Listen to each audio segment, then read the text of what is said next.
안녕하십니까? 책 읽어주는 사람 김희애입니다. 오늘은 한강 작가의 채식주의자의 연작의 마지막 나무불꽃에 대해 들려드리겠습니다. 그녀는 비에 젖은 도로를 바라보며 서 있다. 마서급 터미널 건너편의 버스 정류장이다.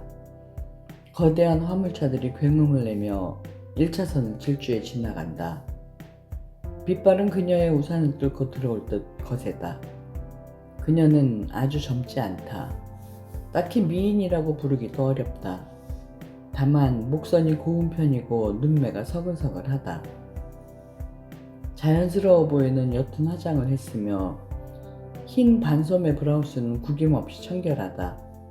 누구에게든 호감을 줄 법한 그 단정한 인상 때문에 희미하게 얼굴에 배어있는 그늘은 그다지 눈에 띄지 않는다. 그녀의 눈이 잠시 빛난다. 기다리던 버스가 멀리서 모습을 드러냈기 때문이다. 그녀는 차도로 내려가 팔을 뻗는다. 맹렬히 달려오던 버스가 속력을 늦추는 것을 본다. 축성 정신병원 가지요? 늦은 중년의 버스기사가 고개를 끄덕이며 올라오라는 손짓을 한다. 차비를 낸 뒤 앉을 의자를 찾는 그녀의 눈에 승객들의 얼굴이 들어온다. 모두 그녀를 주시하고 있다. 환자인가 보호자인가? 어디 이상한 구석은 없나? 의심과 경계, 혐오와 호기심이 얽힌 그들의 시선을 그녀는 익숙하게 외면한다. 그녀의 접힌 우산에서 물이 흘러내린다. 버스 바닥은 이미 젖어 검게 번들거린다. 우산으로 채 가리지 못한 빛 때문에 그녀의 브라우스와 바지는 절반 가까이 젖었다. 버스는 속력을 내어 빗길을 달린다. 그녀는 균형을 잡으려 애쓰며 안쪽으로 걸어 들어간다. 두 좌석 다 비어있는 자리를 찾아 창 쪽에 앉는다. 가방에서 휴지를 꺼내 김서린 찻장을 닦는다. 오랫동안 혼자여온 사람만이 가질 수 있는 단단한 시선으로 차창을 두드리는 세찬 빗줄기를 바라본다. 마서급을 벗어나자 늦은 6월의 숲이 도로변으로 펼쳐진다. 폭우에 잠긴 숲은 표혈을 참는 거대한 짐승 같다. 축성산으로 접어들면서 도로는 차츰 좁고 구불구불해진다. 그럴수록 숲은 더 가까이 다가와 젖은 몸을 넘실거린다. 석 달 전 그녀의 여동생 영희가 발견되었다던 숲이 저 산기슭 어디쯤이었을까? 빛발 속에 흔들리는 나무들 하나하나를, 그 아래 숨겨져 있을 깜깜한 공간들 눈앞에 그리다가 그녀는 창가에서 고개를 돌린다. 영애가 병원에서 사라진 것은 오후 2시에서 3시까지의 자유산책 시간이었다고 했다. 그때만 해도 먹구름이 깔려있을 뿐 비는 내리지 않아 여느 날의 일정대로 경증의 환자들이 산책을 나갔던 것이다. 오후 3시가 되어 간호사들이 환자들을 체크하는 중 영애가 돌아오지 않은 것이 확인됐다. 비는 그때부터 한두 방울씩 흩뿌리기 시작했다고 했다. 병원의 전 스태프에게 비상이 걸렸다. 버스와 택시가 지나가는 길목을 원무과 직원들이 신속히 막았다. 실종 환자의 경우 일찍 산을 내려가 이미 마석 쪽으로 빠져나갔을 가능성이 하나, 오히려 산속 깊이 들어갔을 다른 가능성이 하나였다. 늦은 오후로 접어들며 빛바른 차츰 붉어졌다. 3월의 해는 날씨 때문에 더 빨리 저물었다. 근방의 산을 구석구석 수색한 보호사들 중 하나가 영애를 찾아난 것은 천만다행한 일, 아니 거의 기적이라고 동생의 담당인은 그녀에게 말했다. 깊은 산빛 아래 외딴 자리에서 영애는 마치 비에 젖은 나무들 중 한 그루인 듯 미동도 하지 않고 서 있었다고 했다. 영애가 사라졌다는 전화를 받은 오후 4시경 그녀는 5살 난 아들 지우와 함께 있었다. 지우의 체온이 닷새째 40도를 맴돌아 폐사진을 찍으러 간 참이었다. 불안한 듯 촬영실 안의 기사와 그녀를 번갈아 바라보며 지우는 촬영기 앞에 혼자 서 있었다. 김윤혜 씨세요? 그런데요, 김영희 씨 보호자 되시죠? 영애가 입원해 있는 병원에서 그녀의 휴대폰으로 먼저 연락해온 것은 처음이었다. 그녀가 면회 시간을 예약하거나 때로 동생에게 별일이 없는지 묻기 위해 전화를 걸곤 했을 뿐이었다. 간호사는 다급함을 감춘 침착한 말씨로 실종 상황을 전했다. 저희가 최선을 다해 찾고 있지만 혹시 그쪽으로 가면 바로 이리 전화 주셔야 해요. 전화를 끊기 전에 간호사는 물었다. 다른 곳으로 갈 가능성은 없을까요? 부모님이라든지. 부모님 댁은 뭔데? 필요하시면 그쪽 연락은 제가 할게요. 그녀는 휴대폰을 접어 가방에 넣고는 촬영실을 나가 지우를 안았다. 며칠 사이 가벼워진 아이의 몸은 뜨거웠다. 엄마, 나 잘했지? 열 때문이기도 했겠지만 아이의 얼굴은 칭찬에 대한 기대로 상기돼 있었다. 그래, 정말 조금도 안 움직이더라? 폐렴은 아니라는 의사의 소견을 들은 뒤 그녀는 지우를 안고 빗속의 택시에 실려 집으로 돌아갔다. 서둘러 아이를 씻기고 죽과 약을 먹여 일찍 재웠다. 그녀에게는 사라진 동생에 대한 생각으로 가슴을 조일 여유가 없었다. 닷새째 아이가 아팠으니 그녀 역시 닷새째 제대로 자지 못했다. 그날 밤에도 열이 떨어지지 않으면 큰 병원에 입원시켜야 했다. 긴급 상황에 대비해 미리 가방에 의료보험증과 지우의 옷가지를 넣고 있을 때 다시 전화가 걸려왔다. 9시가 되어가던 참이었다. 찾으셨다고요? 정말 다행이네요. 면회는 예정대로 다음 주에 갈게요. 진심을 담아 감사하다고 인사하긴 했지만 피로 때문에 그녀의 목소리는 착잡하게 가라앉아 있었다. 그날 전국적으로 비가 내렸다는 것을, 그러니까 영애가 발견된 산에도 비가 쏟아지고 있었으리라는 것을 깨달은 것은 전화를 끊고 나서였다. 직접 본 것도 아닌 그 모습이 어떻게 그토록 명확한 풍경으로 떠올랐는지 그녀는 알 수 없다. 코를 쌕쌕거리는 아이의 이마에 밤새 물수건을 얹으며 깜빡깜빡 기절하듯 잠에 떨어지기도 하며 그녀는 홀령처럼 어른거리는 빗속의 숲을 보았다. 검은 비, 검은 숲, 흠뻑 젖은 으끄무레한 환자복, 젖은 머리칼, 캄캄한 산비탈, 귀신처럼 우뚝 선 어둠과 물의 덩어리가 되어버린 영해. 마침내 새벽이 되어 아이의 이마를 만져보았을 때 그녀는 손바닥에 느껴지는 서늘함에 안도했고 안방을 나가 거실 베란다로 드는 푸르스름한 방명을 물끄러미 바라보았다. 그녀는 몸을 둥글게 말고 소파에 몰아누워 잠을 청했다. 지우가 깨어나기 전에 1시간이라도 자둬야 했다. 언니, 내가 물구나무 서 있는데 내 몸에 잎사귀가 자라고 내 손에서 뿌리가 돋아서 땅속으로 파고들었어. 끝없이. 사타구니에서 꽃이 피어나려고 해서 다리를 활짝 벌렸는데 잠결에 들은 영희의 목소리는 처음엔 나직하고 다정했으며 중간쯤에선 어린아이처럼 천진했으나 마지막 부분은 짐승의 소리처럼 뭉개어져 알아들을 수 없었다. 생시에 느끼지 못했던 강렬한 혐오감 때문에 그녀는 흠칫 눈을 떴다가 다시 잠들었다. 이번에 그녀는 욕실의 거울 앞에 서 있었다. 거울 속 자신의 왼쪽 눈에서 피가 흘러내렸다. 얼른 손을 들어 피를 닦아냈지만 거울 속에 그녀는 어쩐 일인지 손을 움직이지 않고 선혈이 흐르는 자신의 눈을 우두커니 들여다보고 있을 뿐이었다. 지우의 기침소리에 그녀는 휘적휘적 일어나 안방으로 들어갔다. 오래전 그 방의 구석자리에서 웅크려 앉아 있었던 영희의 모습을 지우며 경계하듯 허공으로 쳐든 아이의 작은 손을 잡았다. 이제 괜찮아. 그녀는 낮게 중얼거렸는데 그것이 아이를 달래려는 것이었는지 자신을 위한 것이었는지는 분명하지 않았다. 버스는 언덕길을 돌아 두 갈래 길에서 멈춘다. 앞문이 열리자 그녀는 성큼성큼 계단을 내려가 우산을 펼친다. 이곳에서 내린 승객은 그녀뿐이다. 버스는 지체 없이 빗길을 달려 멀어져 간다.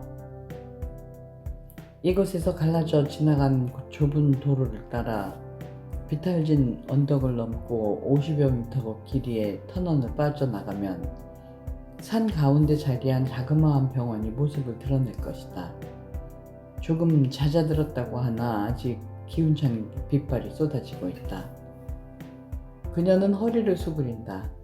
바지 밑단을 접는 그녀의 눈으로 아스팔트에 쓰러진 실망초들이 들어온다. 그녀는 묵직한 가방을 고쳐맨다. 우산을 바로 쓰고 병원을 향해 걷기 시작한다. 이제는 수요일마다 영희의 경과를 보러 가지만 그 비 내리던 날 영희가 실종되었다가 발견되기 전에는 한 달에 한 번쯤 지나던 길이다. 과일이나 떡, 유부초밥 따위를 싸들고 걸어가던 이 길은 인적도 차량도 드물어 저교했다. 원무과 옆에 면회실에 마주 앉아 탁자 가득 음식을 펼쳐놓으면 영애는 숙제하는 아이처럼 말없이 그것들을 씹어삼켰다.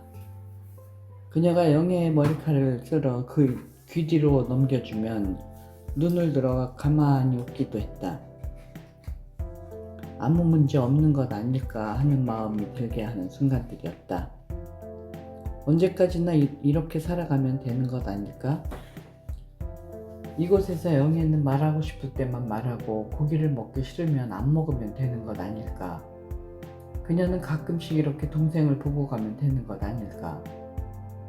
영애는 그녀보다 4살 어렸다. 터울이 제법 져서인지 그녀들은 자매간에 흔히 볼 수 있는 티격태격하는 갈등 없이 살았다. 손이 거칠던 아버지에게 차례로 뺨을 맞던 어린 시절부터 영애는 그녀에게 무한히 보살펴야 할 흡사 모성애와 같은 책임감을 안겨주는 존재였다.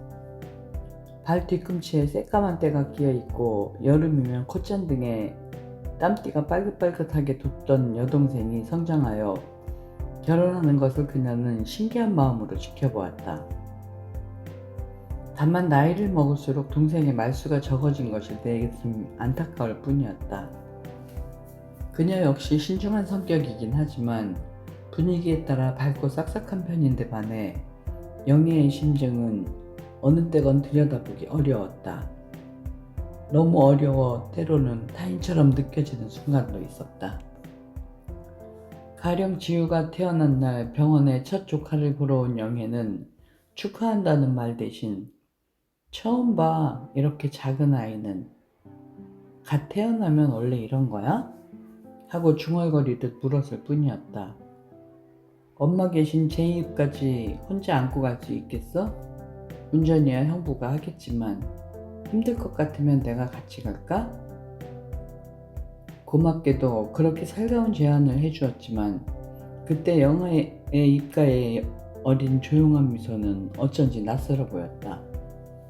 마치 그녀가 영애를 낯설게 느끼는 것만큼이나 영애 역시 그녀를 낯설게 느끼고 있음을 드러내고 있는 것 같았다.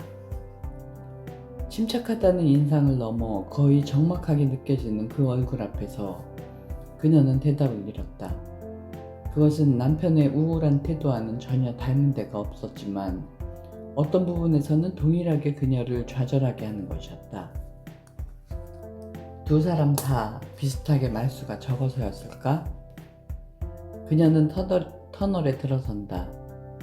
날씨 탓에 터널의 내부는 평소보다 어둡다. 그녀는 우산을 접는다. 커다랗게 울리는 자신의 발소리를 들으며 앞으로 나아간다. 어둠이 축축하게 배어나오는 것 같은 벽면 가운데에서 처음 보는 종류의 커다란 얼룩무늬 나방 한 마리가 날아오른다. 그녀는 잠시 멈춰 그 날갯짓을 올려다본다. 캄캄한 천장에 자리를 옮겨잡은 나방은 관찰자를 의식하듯 더 이상 움직이지 않는다. 남편은 저렇게 날개가 있는 것들을 즐겨 찍었다. 새, 나비, 비행기부터 나방이나 파리에 이르기까지. 작업 내용과 그다지 관련돼 보이지 않는 그것들의 비행 장면은 그렇잖아도 미술의 문외한인 그녀를 당혹스럽게 했다. 저 장면은 왜 들어간 거예요? 라고 그녀는 물은 적이 있었다. 무너진 다리와 장례식의 오열 장면 끝에 느닷없이 새의 검은 그림자가 2초쯤 천천히 허공으로 솟아올랐을 때였다. 그냥 이라고 그는 그때 대답했다. 그냥 저런 걸 넣게 돼. 넣고 나면 마음이 편해져. 그리고는 익숙한 침묵이었다. 결코 관통할 수 없을 것 같은 침묵에 쌓여있던 남편의 실체를 과연 그녀는 만난 적이 있었을까? 그의 작업이 그것을 보여줄지 모른다고 생각한 적도 있었다. 그는 짧게는 2분에서 길게는 1시간 분량의 비디오 작품을 만들어 전시했는데 사실 그녀는 그를 알기 전에 그런 미술 분야가 있다는 것도 모르고 있었다. 노력에도 불구하고 그의 작품을 이해할 수도 없었다. 처음 그를 만난 늦은 오후를 그녀는 기억한다. 수수깡처럼 마른 몸에 며칠째 수염을 깎지 않은 얼굴에 그는 한눈에도 무거워 보이는 캠코더 가방을 둘러매고 그녀의 가게를 찾았다. 애프터 쉐이빙 로션을 찾으며 유리 진열대에 두 팔을 내려놓는 그는 지쳐 보였다. 유리 진열대가 그와 함께 무너져 버릴 것 같다고 느꼈을 정도였다. 연애 경험이 거의 없었던 그녀가 그에게 점심은 드셨어요? 라고 서글서글하게 물은 것은 기적과 같은 일이었다. 그는 조금 놀란 듯, 그러나 놀람을 표시할 만큼의 힘도 남아있지 않은 듯 필요한 시선으로 그녀의 얼굴을 바라보았다. 그녀가 가게 문을 잠그고 나가 그와 함께 늦은 점심을 먹은 것은 물론 그녀 역시 그날 점심을 걸러서였기도 했지만 그의 독특한 무방비 상태가 그녀까지 경계를 풀게 했기 때문이었다. 그날 이후 그녀가 그에게 바란 것은 자신의 힘으로 그를 쉬게 해주는 것이었다. 그러나 애써 기울인 배려들에도 불구하고 결혼 후에도 그는 여전히 지쳐 보였다. 그는 언제나 자신의 일로 바빴고 어쩌다 집에 머물러 있는 시간에는 마치 여관에 든 여행자처럼 시름시름해 보였다. 특히 작업이 잘 풀리지 않을 때면 그의 침묵은 고무처럼 질기고 바위처럼 무거웠다. 얼마 지나지 않아 그녀는 한 가지 사실을 깨달았는데 그녀가 간절히 쉬게 해주고 싶었던 사람은 그가 아니라 그녀 자신이었는지도 모른다는 것이었다. 19살에 집을 떠난 뒤 누구의 힘도 빌리지 않고 서울 생활을 해온 자신의 뒷모습을 지친 글을 통해 그저 비춰보았던 것뿐 아닐까. 자신의 애정을 확신하지 못한 것과 같이 그가 그녀에게 애정을 가지고 있었는지 역시 그녀는 확신한 적이 없었다. 그가 일상생활에 워낙 서투르기 때문에 그녀에게 의지하고 있다는 것을 이따금 느끼기는 했다. 그는 고지식해 보일 만큼 올곧은 성격에 살을 맺고 누구에게든 과장이나 아첨의 말을 하지 못했다. 그러나 그녀에게는 늘 친절했고 한 번도 거친 말을 쓰지 않았으며 이따금 존경을 담는 눈으로 그녀를 바라보았다. 당신은 나에게 과분해. 결혼 전에 그는 말한 적이 있었다. 당신의 선량함, 안정감, 침착함, 살아간다는 게 조금도 부자연스럽지 않아 보이는 태도, 그런 게 감동을 줘. 그 말은 다소 어려웠기 때문에 그럴듯하게 들렸지만 오히려 그가 사랑 따위에 빠지지 않았음을 드러내는 고백은 아니었을까? 아마도 그가 정말 사랑한 것은 그가 찍은 이미지들이거나 그가 찍은 이미지들 뿐이었을 거라는 것이다. 결혼 후 그의 전시회에 처음 갔을 때 그녀는 놀랐는데 금방이라도 주저앉을 위태위태해 보이던 이 남자가 이렇게 많은 곳을 캠코더와 함께 누비고 다녔다는 것을 믿을 수 없었기 때문이었다. 촬영이 민감한 장소에서 그가 치렀을 협상, 때로 보여야 했을 용기와 배심, 끈덕진 인내를 그녀는 상상하기 어려웠다. 말하자면 그의 열정을 믿을 수 없었다. 그의 열정 어린 작품들과 수족관에 갇힌 물고기 같은 그의 일상 사이에는 결코 동일인이라고 부를 수 없을 간격이 분명하게 존재하는 것처럼 보였다. 꼭 한번 집에서 그의 눈이 빛난다는 것을 본 적이 있다. 지우가 돌을 넘겨 발을 떼어놓기 시작하던 무렵이었다. 캠코더를 꺼내던 그는 햇빛이 드는 거실 가운데를 위태위태하게 걷는 지우를 찍었다. 지우가 그녀에게 와락 안기던 장면, 그녀가 지우의 정수리에 입 맞추는 장면도 찍었다. 알 수 없는 생명의 빛이 번쩍이는 눈으로 그는 말했다. 지우가 한 발 한 발 디딜 때마다 미야자키 하야오의 영화처럼 발자국에서 꽃이 피어나도록 애니메이션을 넣을까? 아니, 나빗대가 날아오르는 게 낫겠어. 아, 그러려면 풀밭에서 다시 찍는 게 좋겠어. 그는 그녀에게 캠코더의 작동법을 알려주고 방금 찍은 장면들을 재생해 보여주며 열띤 어조로 말했다. 애도 당신도 흰 옷을 입어야 돼. 아니야. 오히려 아주 남루한 옷을 입는 게 나을지도 모르겠군. 그래, 그게 더 좋겠어. 가난한 모자의 소풍, 아기의 서투른 발걸음마다 기적처럼 날아오르는 색색의 나빗대. 그러나 그들은 풀밭에 가지 않았고 지우는 곧 자라 더 이상 서투르게 걷지 않았다. 아이의 발걸음에서 나빗대가 날아오르는 비디오는 오로지 그녀의 상상 속에 남았다. 언제부턴가 그는 부쩍 더 고단해했다. 주말도 밤도 없이 집에 돌아오지 않고 작업실에 틀어박혔지만 어떤 성과물도 만들어내는 것 같지 않았다.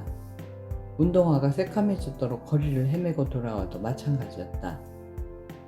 이따금 새벽에 깬 그녀는 불 켜진 욕실에 들어갔다가 소스라치게 놀라곤 했다.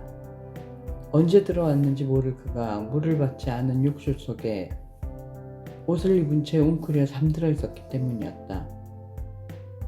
우리 집에 아빠 있어?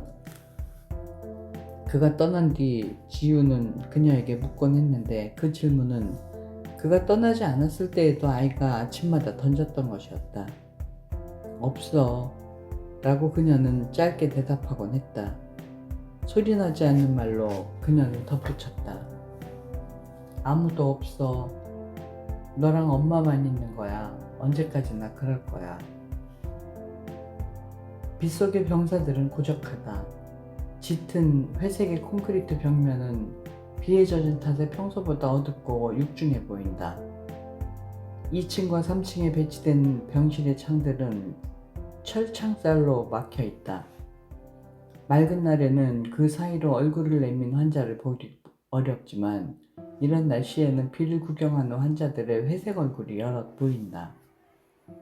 영예의 병실이 있는 별관 건물의 3층을 어림해 올렸다 보다가 그녀는 매점과 면회실로 통하는 원무과 쪽 입구로 걸어갔다. 박인호 선생님 뵙기로 했는데요.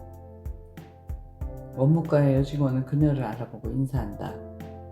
그녀는 물이 흐르는 우산을 접어 묶은 뒤 목재 긴 의자에 앉는다.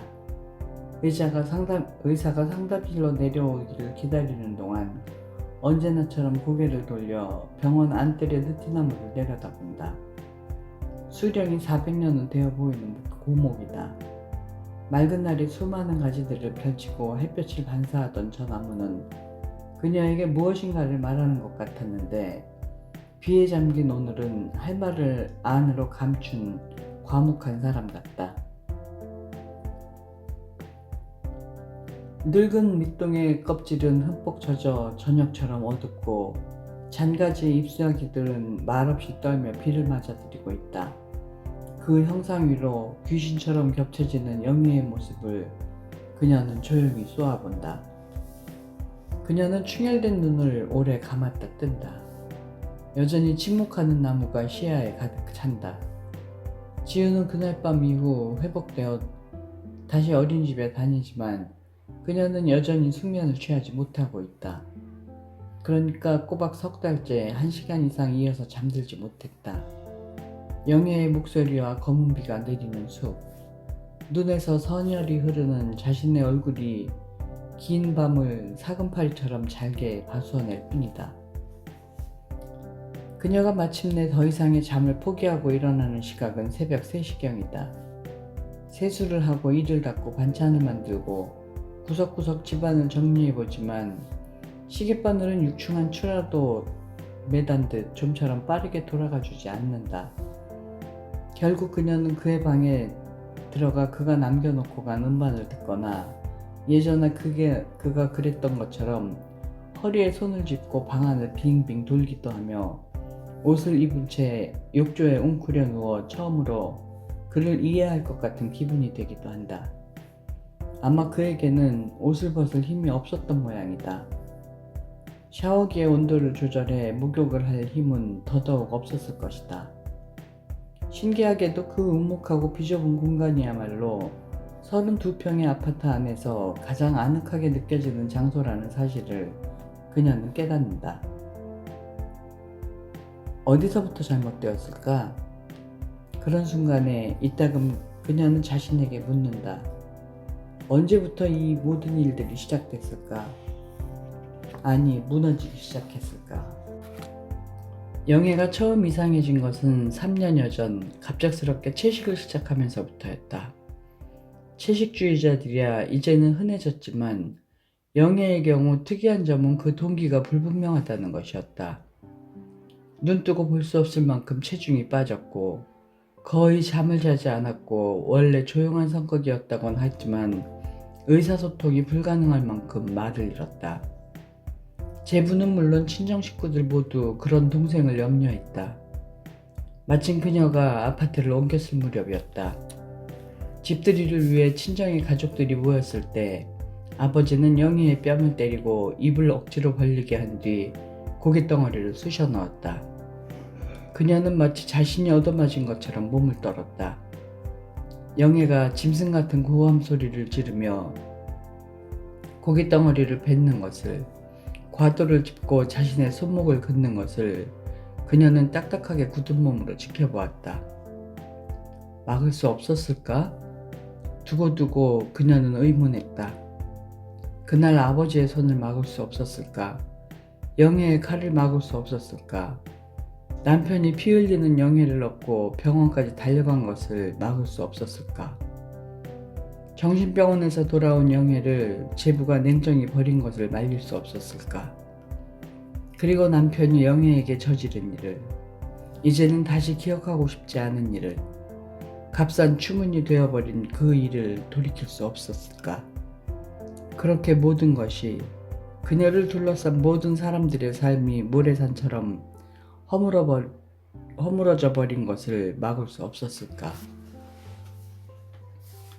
영애의 엉덩이에 남아있는 작고 파릇한 몽고 반점이 남편에게 어떤 영감이라는 것을 주었는지 그녀는 알고 싶지 않다. 그 가을 아침 영애에게 줄 나무를 싸들고 자취방을 찾았을 때 그녀가 본 광경은 상식과 이해의 용량을 뛰어넘는 것이었다. 그는 그 전날 밤 자신과 영애의 나신에 울긋불긋한 꽃을 가득 끓이고는 몸을 썩는 장면들을 테이프에 담았던 것이다. 그녀는 그것을 막을 수 없었을까? 그의 행동을 미리 예측할 만한 단서를 놓친 적은 없었을까? 영애가 아직 약을 먹는 환자라는 사실을 그에게 더 강하게 인식시킬 수는 없었을까? 그 아침 붉고 노란 꽃으로 온통 물감칠이 된 알몸의 영애 곁에 이불을 쓰고 누운 남자가 그 일이라는 생각을 그녀는 꿈에도 하지 못했다. 뛰쳐나가고 싶은 두려움과 싸워 이긴 것은 오로지 동생을 지켜야 한다는 생각 하나였다. 그 거부할 수 없는 책임감에 의지해 현관에 놓인 캠코더를 집어들었고 다름 아닌 그에게서 배운 작동법을 기억해 거기에 담긴 것들을 보았다. 불이 붙은 물건인 듯 테이블 불을 꺼내다 떨어뜨리고 더듬더듬 휴대전화 버튼을 눌러 2명의 정신 이상자를 데려가 달라는 신고를 하는 동안에도 그녀는 그 모든 것을 현실임을 받아들일 수 없었다. 자신의 눈조차 믿을 수 없었다. 분명한 것은 남편의 행동이 무엇으로도 용서받을 수 없다는 것뿐이었다. 정오가 지나서야 그가 깨어났고 영애가 깨어났고 구속복과 보호장비를 갖춘 응급요원 셋이 뒤이어 들이닥쳤다. 영애가 베란다에 위태롭게 서 있었으므로 그들 중은 먼저 그에게 달려갔다. 알록달록한 몸을 위로 구속복을 입히려 하는데 그들에게는 영애는 격렬하게 저항했다. 응급요원의 팔을 거세게 물었고 알아들을 수 없는 새된 고함을 질렀다. 몸부림치는 영애의 팔뚝에 주사바늘이 꽂혔다. 그 틈에 남편은 현관 쪽에 있던 응급요원을 제치고 달아나려 했으나 오히려 한 팔을 붙들렸다. 온몸을 다해 빠져나온 그는 뒤돌아서더니 눈 깜짝할 사이 베란다로 달려나갔다. 마치 자신이 한 마리 새인 듯 난간 위로 훌쩍 뛰어오르려 했다. 그러나 막상 발빠른 응급요원이 그의 다리를 껴안자 그는 더 이상 저항하지 않았다. 그녀는 그 광경을 끝까지 지켜보며 몸을 떨고 있었다. 마지막으로 끌려나가는 그와 눈이 마주쳤을 때 그녀는 있는 힘을 다해 그를 쏘아보려 했다. 그러나 그의 눈이 담긴 것은 욕정도 광기도 아니었다. 그렇다고 후회나 원망도 아니었다. 바로 그 순간 그녀가 느낀 것과 똑같은 공포, 그것뿐이었다. 그렇게 끝났다. 그날 이후 그들의 삶은 결코 이전으로 돌아갈 수 없는 것이 되었다. 병원에서 정상으로 판명된 그는 유치장에 구금되었다. 수개월의 소송과 지루한 구명운동 끝에 풀려났으며 잠적해 다시 그녀 앞에 나타나지 않았다. 그러나 영애는 폐쇄병동에서 나오지 못했다. 첫 발광 이후 잠시 말문을 열었던 영애는 다시 침묵했다. 사람들에게 말하지 않는 대신 아무도 없는 양다리 쪼들그려 앉아 무슨 말인가를 중얼거렸다. 여전히 고기를 먹지 않았으며 고기 반찬이 나오면 비명을 지르며 도망쳤다. 햇빛이 강한 날에는 창에 바짝 붙어 환자복 단추를 풀고 가슴을 드러냈다. 돌연 병노해진 부모는 더 이상 둘째 딸을 보려 하지 않았고 짐승만도 못한 사위를 연상시키는 큰딸과도 연락을 끊었다. 막내 동생 내에도 마찬가지였다. 그러나 그녀는 영애를 버릴 수 없었다. 누군가 입원비를 대야 했고 누군가 보호자가 되어야 했다. 그녀는 계속 살아갔다. 등 뒤에 끈질긴 추문을 매단 채 가게를 꾸려나갔다. 시간은 가혹할 만큼 공정한 물결이어서 인내로만 단단히 뭉쳐진 그녀의 삶도 함께 떠밀고 하류로 나아갔다. 그 가을 5살이던 지우는 이제 6살이 되었고 환경이 좋고 입원비가 합리적인 이 병원으로 옮길 때쯤 영애의 상태는 매우 좋아진 것처럼 보였다. 어린 시절부터 그녀는 자수성가한 사람들이 공통적으로 강한 성격의 소유자였다. 자신의 삶에서 일어난 모든 일을 스스로 감당할 줄 알았으며 성실은 천성과 같았다. 딸로서, 언니나 누나로서, 아내와 엄마로서, 가게를 꾸리는 생활인으로서, 하다못해 지하철에서 스치는 행인으로서까지 그녀는 최선을 다했다. 그 성실의 관성으로 그녀는 시간과 함께 모든 것을 극복할 수 있었을 것이다. 지난 3월 영애가 갑자기 사라지지 않았다면, 비 내리는 밤에 숲에서 발견되지 않았다면, 그날 이후 모든 증세가 급격히 악화되지 않았다면, 탁탁탁탁 활기찬 구두 소리를 울리며 흰 가운을 입은 젊은 의사가 복도 저편에서 걸어온다. 그녀가 일어서서 인사하자 의사는 가벼운 목례를 던진다. 큰 동작으로 팔을 뻗어 상담실을 가리킨다. 그녀는 잠자코 의사의 뒤를 따라 방으로 들어간다. 30대 후반의 의사는 보기 좋게 살이 붙은 건강한 체격을 갖고 있다. 자신감이 가득해 보이는 표정과 걸음걸이를 가진 남자인데 책상 앞에 앉아서는 이마를 찡그린 채 그녀를 건너다 본다. 이 면담 자체를 기꺼워하지 않는다는 느낌이 들어 그녀는 마음이 무거워진다. 동생은 저희로서는 최선을 다했지만 여전한 상태입니다.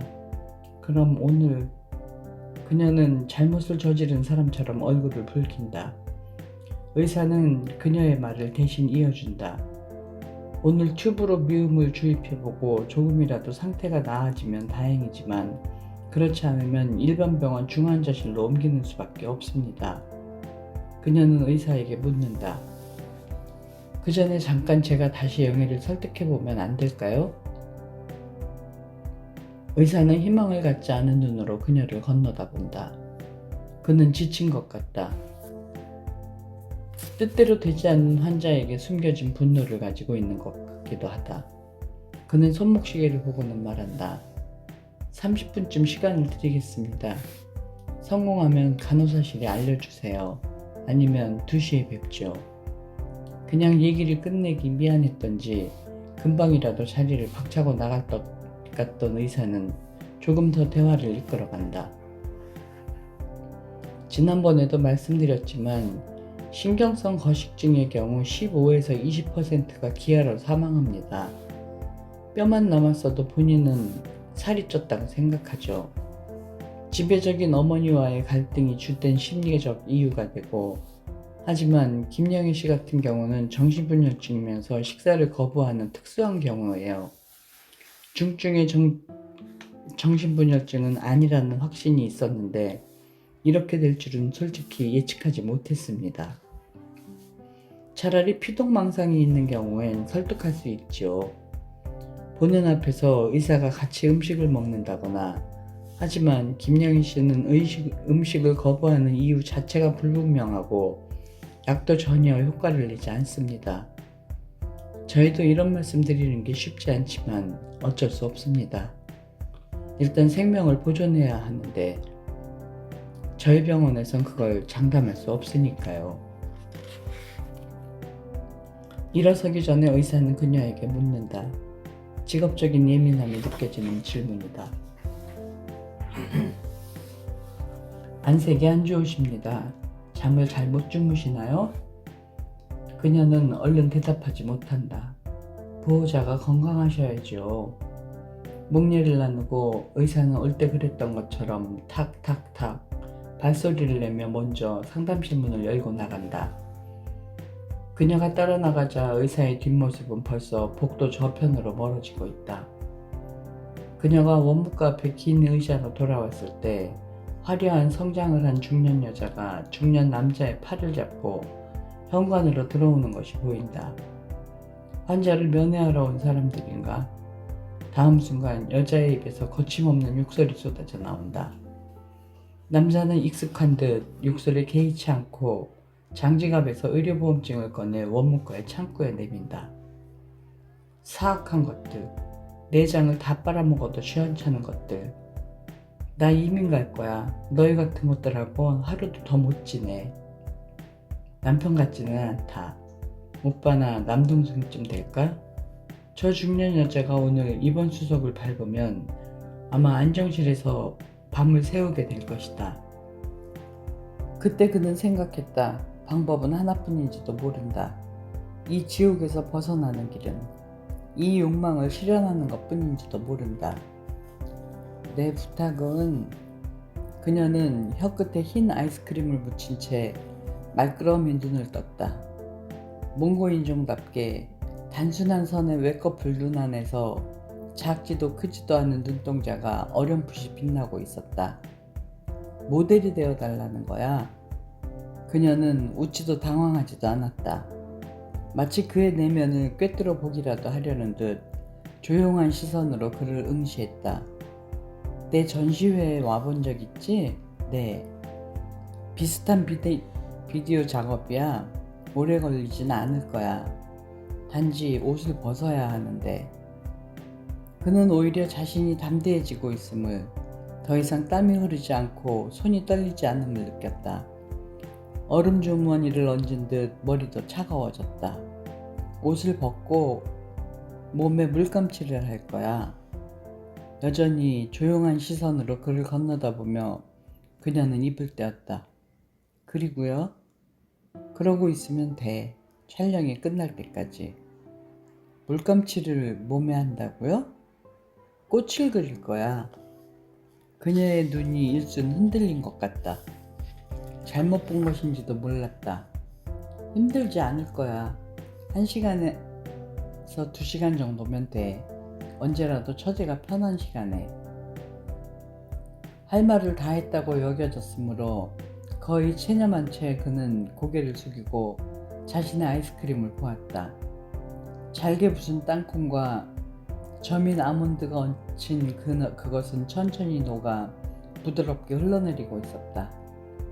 어디서요? 거품과 함께 녹아내리는 아이스크림에 넋을 놓고 있을 때 그녀의 물음이 건너왔다. 그녀는 마지막 스푼을 입에 넣고 있었다. 핏기 없는 입술가에 흰 크림이 묻었다. 친구 작업실을 빌릴까 하는데 그녀의 얼굴은 적막해 보일 만큼 덤덤해 도무지 그 안을 들여다볼 수 없었다.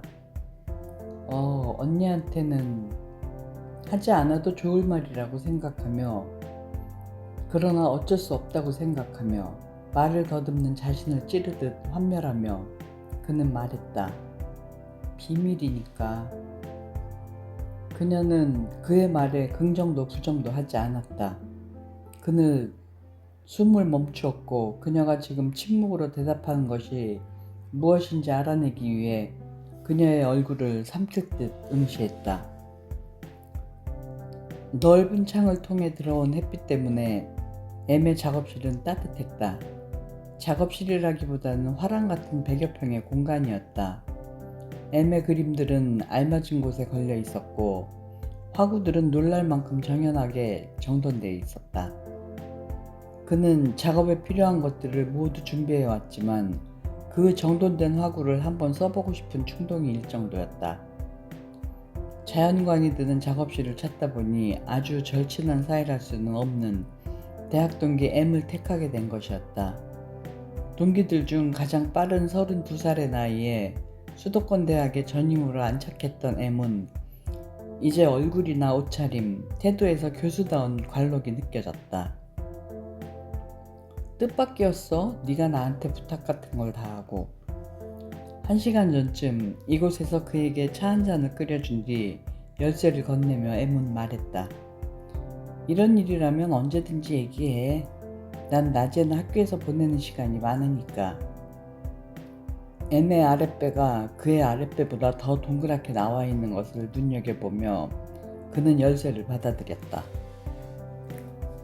드러내지 않을 뿐 M에게도 욕망이 있을 것이고 그에 따른 번민이 있을 것이다.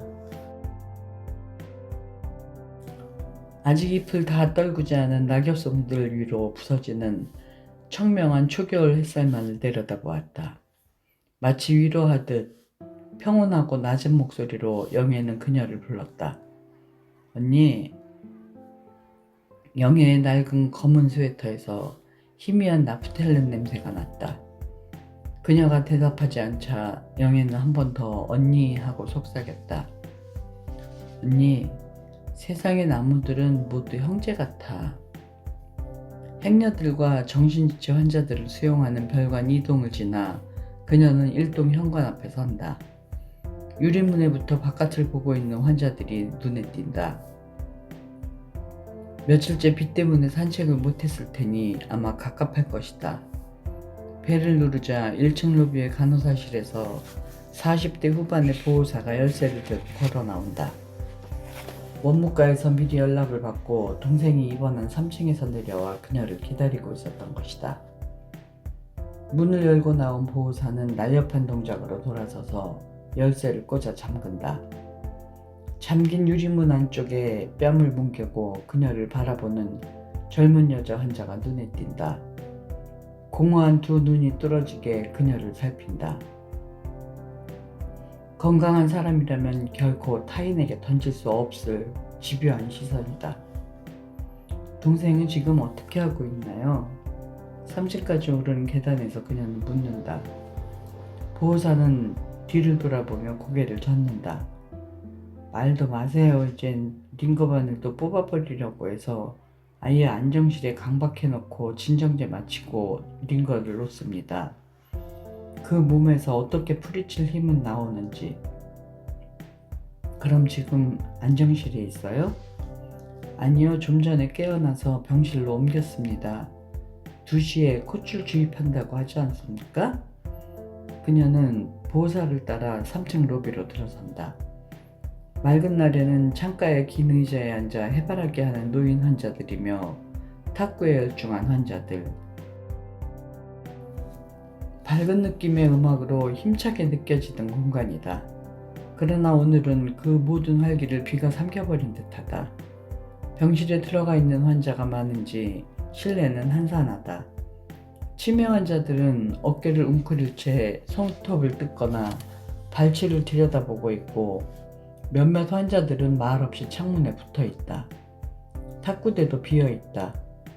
그녀는 병동의 서쪽 복도 끝, 큰 창으로 오후의 햇빛이 가장 밝게 떨어지던 자리를 향해 눈길을 던진다. 지난 3월 비 내리는 숲으로 사라지기 직전 그녀가 면회 왔을 때 영애는 면회실로 나오지 않았다. 이상하게도 며칠째 병동 밖으로 나가지 않으려 한다고 담당 간호사는 원무과의 수화기 저편에서 말했다. 환자들이 가장 좋아하는 자율산책 시간에도 병동을 지키고 있다는 것이었다. 어찌됐든 먼 걸음을 했으니 얼굴이라도 보고 가겠다는 그녀의 부탁에 보호사가 그녀를 데리러 원무과로 내려왔다. 서쪽 복도의 저 자리에 물구나무 서 있는 기괴한 여환자의 모습을 발견했을 때 그녀는 설마 영의 일이라고 상상하지 못했다. 좀 전에 통화한 간호사가 그녀를 그쪽으로 안내했을 때 영애의 순 많고 긴 머리카락을 확인할 수 있었다. 어깨로 땅을 짚고 거꾸로 선 채 영애의 얼굴은 피가 몰려 새빨갰다. 벌써 30분째 이러고 있어요. 간호사는 답답한 듯 말했다. 이틀 전부터요. 의식이 없는 것도 아니고 말을 안 하는 것도 아니고 다른 긴장형 환자들하고는 달라요. 어제까지는 강제로 병실에 들여보냈는데 그래봤자 병실에서 다시 물구나무를 서니 그렇다고 강박해 놓을 수도 없고.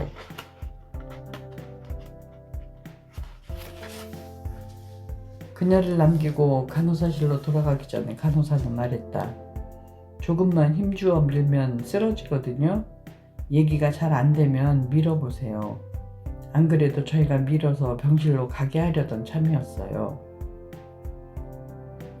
혼자 남은 그녀는 쪼그려 앉아 영애와 눈을 맞추려 했다. 누구든 거꾸로 섰을 때의 얼굴은 바로 섰을 때의 얼굴과 달라 보인다. 별로 살이 없는 편인데도 영애의 얼굴은 피부가 아래로 밀려 기이해 보였다. 생생히 번쩍이는 눈으로 영애는 허공의 어딘가를 응시하고 있었다. 그녀가 온 것도 알아차리지 못한 것 같다. 영애야. 대답이 없자 그녀는 좀 더 큰 소리로 불렀다. 영애야, 지금 뭐하고 있어? 똑바로 서봐. 그녀는 영애의 달아오른 뺨에 손을 뻗었다. 똑바로 서, 영애야. 머리 안 아파? 얼굴이 빨빨갛잖아. 마침내 그녀는 영애의 몸을 힘주어 밀었다. 과연 다리부터 바닥으로 털썩 무너졌다. 그녀는 영애의 목에 팔을 받쳐 들어 올렸다. 언니, 영애의 얼굴에 미소가 어렸다. 언제 왔어? 마치 좋은 꿈에서 깨어난 것처럼 영애의 얼굴은 빛나고 있었다. 보고 있던 간호사가 다가와 그녀들을 로비 한켠의 면담실로 안내했다. 원무과 옆에 면회실로 내려오기 어려울 만큼 증상이 무거운 환자들은 이곳에서 가족과 면회한다고 했다. 아마 의사와의 면담이 진행되는 곳인 것 같았다. 그녀가 탁자에 음식을 풀어놓으려 하자 영애는 말했다. 언니, 이제 이런 거 안 가져와도 돼. 영애는 웃었다. 나 이제 안 먹어도 돼. 그건 또 무슨 소리야? 그녀는 홀린 듯이 영애의 얼굴을 보았다. 이렇게 밝은 영애의 얼굴을 그녀는 오랜만에, 아니 어쩌면 처음 보았다. 그녀는 물었다. 아깐 대체 뭘 하고 있었던 거야? 언니는 알고 있었어? 대답 대신 영애는 물었다. 뭘? 난 몰랐거든. 나무들이 똑바로 서 있다고만 생각했는데 이제야 알게 됐어. 모두 두 팔로 땅을 받치고 있는 거더라고. 저거 봐, 놀랍지 않아? 영애는 벌떡 일어서서 창을 가리켰다. 모두 다 물구나무 서 있어. 까르륵 영애가 웃었다. 그제야 그녀는 영애의 표정이 어린 시절의 어느 순간과 닮아 있다는 것을 깨달았다. 외꺼풀 눈이 가늘어지며 온통 까매지는 순간 영애의 입에서 까르륵 무구한 웃음이 터져나오곤 했다. 어떻게 내가 알게 됐는지 알아? 꿈에 말이야. 내가 물구나무 서 있었는데 내 몸에서 잎사귀가 자라고 내 손에서 뿌리가 돋아서 땅속으로 파고들었어. 끝없이. 사타구니에서 꽃이 피어나려고 해서 다리를 활짝 벌렸는데 열에 들뜬 영애의 두 눈을 그녀는 우두망찰 건너다 보았다. 나 몸에 물을 맞아야 하는데 언니 나 이런 음식 필요 없어. 물이 필요한데. 수고가 많으시지요? 그녀는 수간호사에게 인사를 건넨다. 가지고 온 떡을 내밀며 다른 간호사들에게도 일일이 인사한다. 언제나처럼 영애의 상태에 대해 질문과 대답을 주고받는 동안 매번 그녀를 간호사로 착각하는 50대 여자 환자가 창문 쪽에서부터 총총히 걸어와 그녀에게 꾸벅 절을 한다. 나 머리가 아픈데 의사 선생님한테 약 좀 바꿔달라고 해주세요. 저 간호사 아니에요. 동생 면회 왔어요. 여자의 눈이 간절하게 그녀의 눈을 마주본다. 나 좀 살려줘요. 머리가 아파 살 수가 없단 말이에요. 어떻게 이렇게 살아? 그때 20대의 남자 환자 하나가 그녀의 등 뒤에 바짝 붙어 선다. 병원에선 흔한 일이지만 그녀는 불안해진다. 환자들은 사람과 사람의 육체가 지켜야 할 적당한 간격을 무시하고 시선을 둘 수 있는 적당한 시간을 무시한다. 그렇게 자신만의 세계에 틀어박힌 멍한 시선의 무리들이 있는가 하면 의료진이 아닐까 착각될 만큼 명료한 시선을 가진 환자들도 많다. 한때 그녀의 동생이 그랬던 것처럼. 간호사 선생님, 도대체 저 사람 왜 그냥 놔두는 거예요?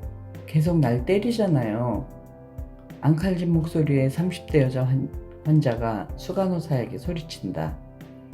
저 여자의 피해망상은 올 때마다 더 심해져 있는 것처럼 보인다. 그녀는 간호사들에게 다시 목례로 인사한다. 일단 가서 동생한테 얘기해 볼게요. 간호사들의 표정으로 미루어 그녀들 역시 영애에게 지쳤다는 것을 느낄 수 있다.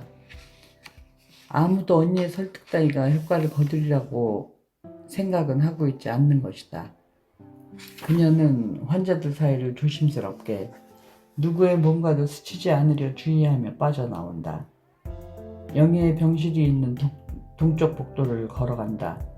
문이 열려있는 병실 안으로 들어서자 짧은 커트머리의 여자가 그녀를 알아보고 나온다. 오셨어요? 알코올 중독과 함께 경주증을 치료받는 희주씨다.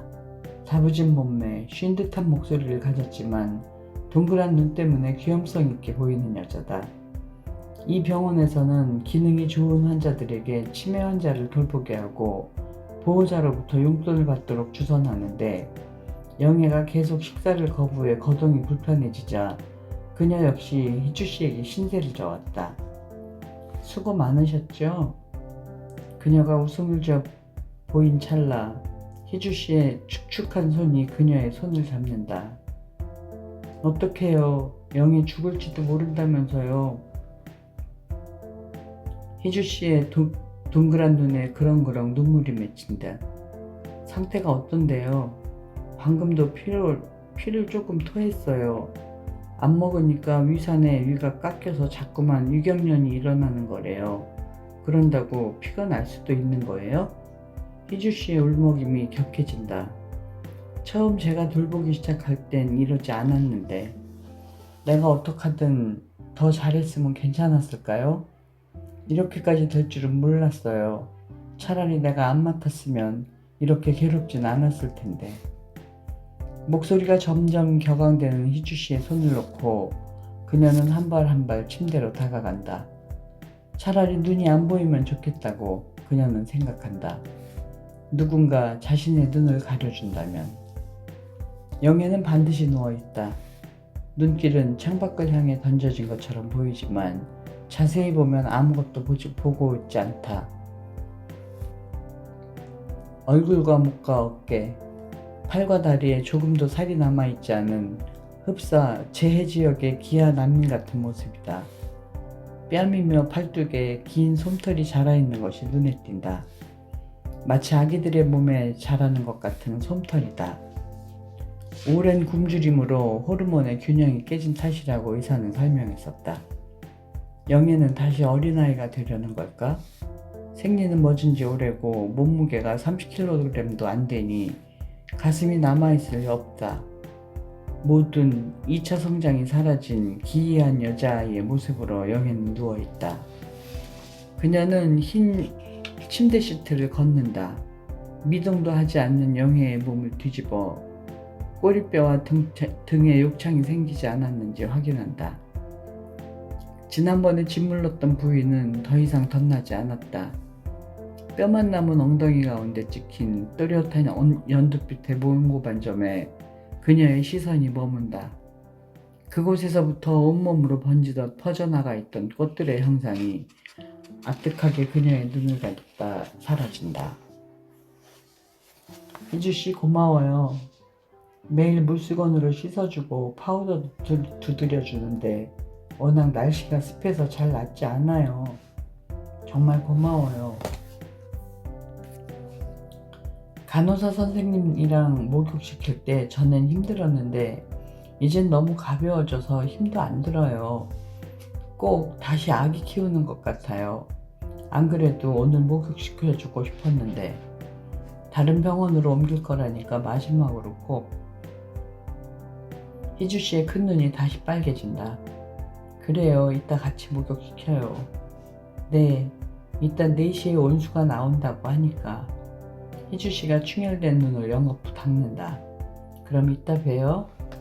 희주씨가 걸어나가는 것을 고갯짓으로 배웅한 뒤 그녀는 영애의 몸에 다시 시트를 덮어준다. 발이 나오지 않도록 여며주다가 혈관이 터진 자리를 본다. 두 팔과 발등, 팔꿈치의 정맥까지 성한 자리가 없다. 단백질과 포도당을 공급할 수 있는 유일한 수단이 정맥주사인데 더 이상 바늘을 꽂을 데가 없어진 것이다. 마지막 방법은 어깨에 연결된 대정맥에 연결하는 것인데 위험한 시술이므로 종합병원으로 이송해야 한다는 담당이의 전화가 어제 걸려왔었다. 코에 긴 튜브를 주입해 식도로 미음을 넘겨보려 여러 차례 시도했으나 영애가 목구멍을 닫아버려 성공하지 못했다고 그는 말했다. 그러니까 오늘의 시도를 마지막으로 이 병원의 의료진은 영애를 포기하려는 것이다. 3개월 전 숲에서 동생이 발견된 뒤 약속한 면회 날짜에 원무과를 찾았을 때 그녀는 담당이가 만나고 싶어 한다는 전가를 들었다. 처음 입원시켰을 때 이후 의사를 만난 적이 없었으므로 그녀는 얼마나 당황했다. 고기발찬을 보면 심리적으로 불안해한다는 것을 알기 때문에 병원에서도 배식 때마다 주의했습니다. 그런데 이제는 식사 시간에 로비로 나오지도 않고 식판을 병실에 가져다줘도 먹지 않아요. 벌써 나흘째입니다. 탈수 현상이 시작되고 있어요. 링거를 맞는 것도 격렬하게 저항하니 더군다나 약을 제대로 먹는지도 의문입니다. 의사는 그동안 영애가 약을 전혀 먹어오지 않았을지도 모른다고 의심하고 있었다. 경과가 워낙 좋아 마음을 놓은 자신을 자책하기도 했다. 그날 아침 약을 먹는 것을 간호사가 확인하고 혀를 들어보라고 했으나 영애는 말을 듣지 않았다고 했다. 억지로 혀를 들고 손전등을 비춰보았을 때 알약들이 나왔다는 것이다. 그날 손등에 링거바늘을 꽂은 채 병실에 누워있는 영애에게 그녀는 물었다. 왜 그랬던 거야? 깜깜한 숲에서 뭘 했어? 춥지도 않았어?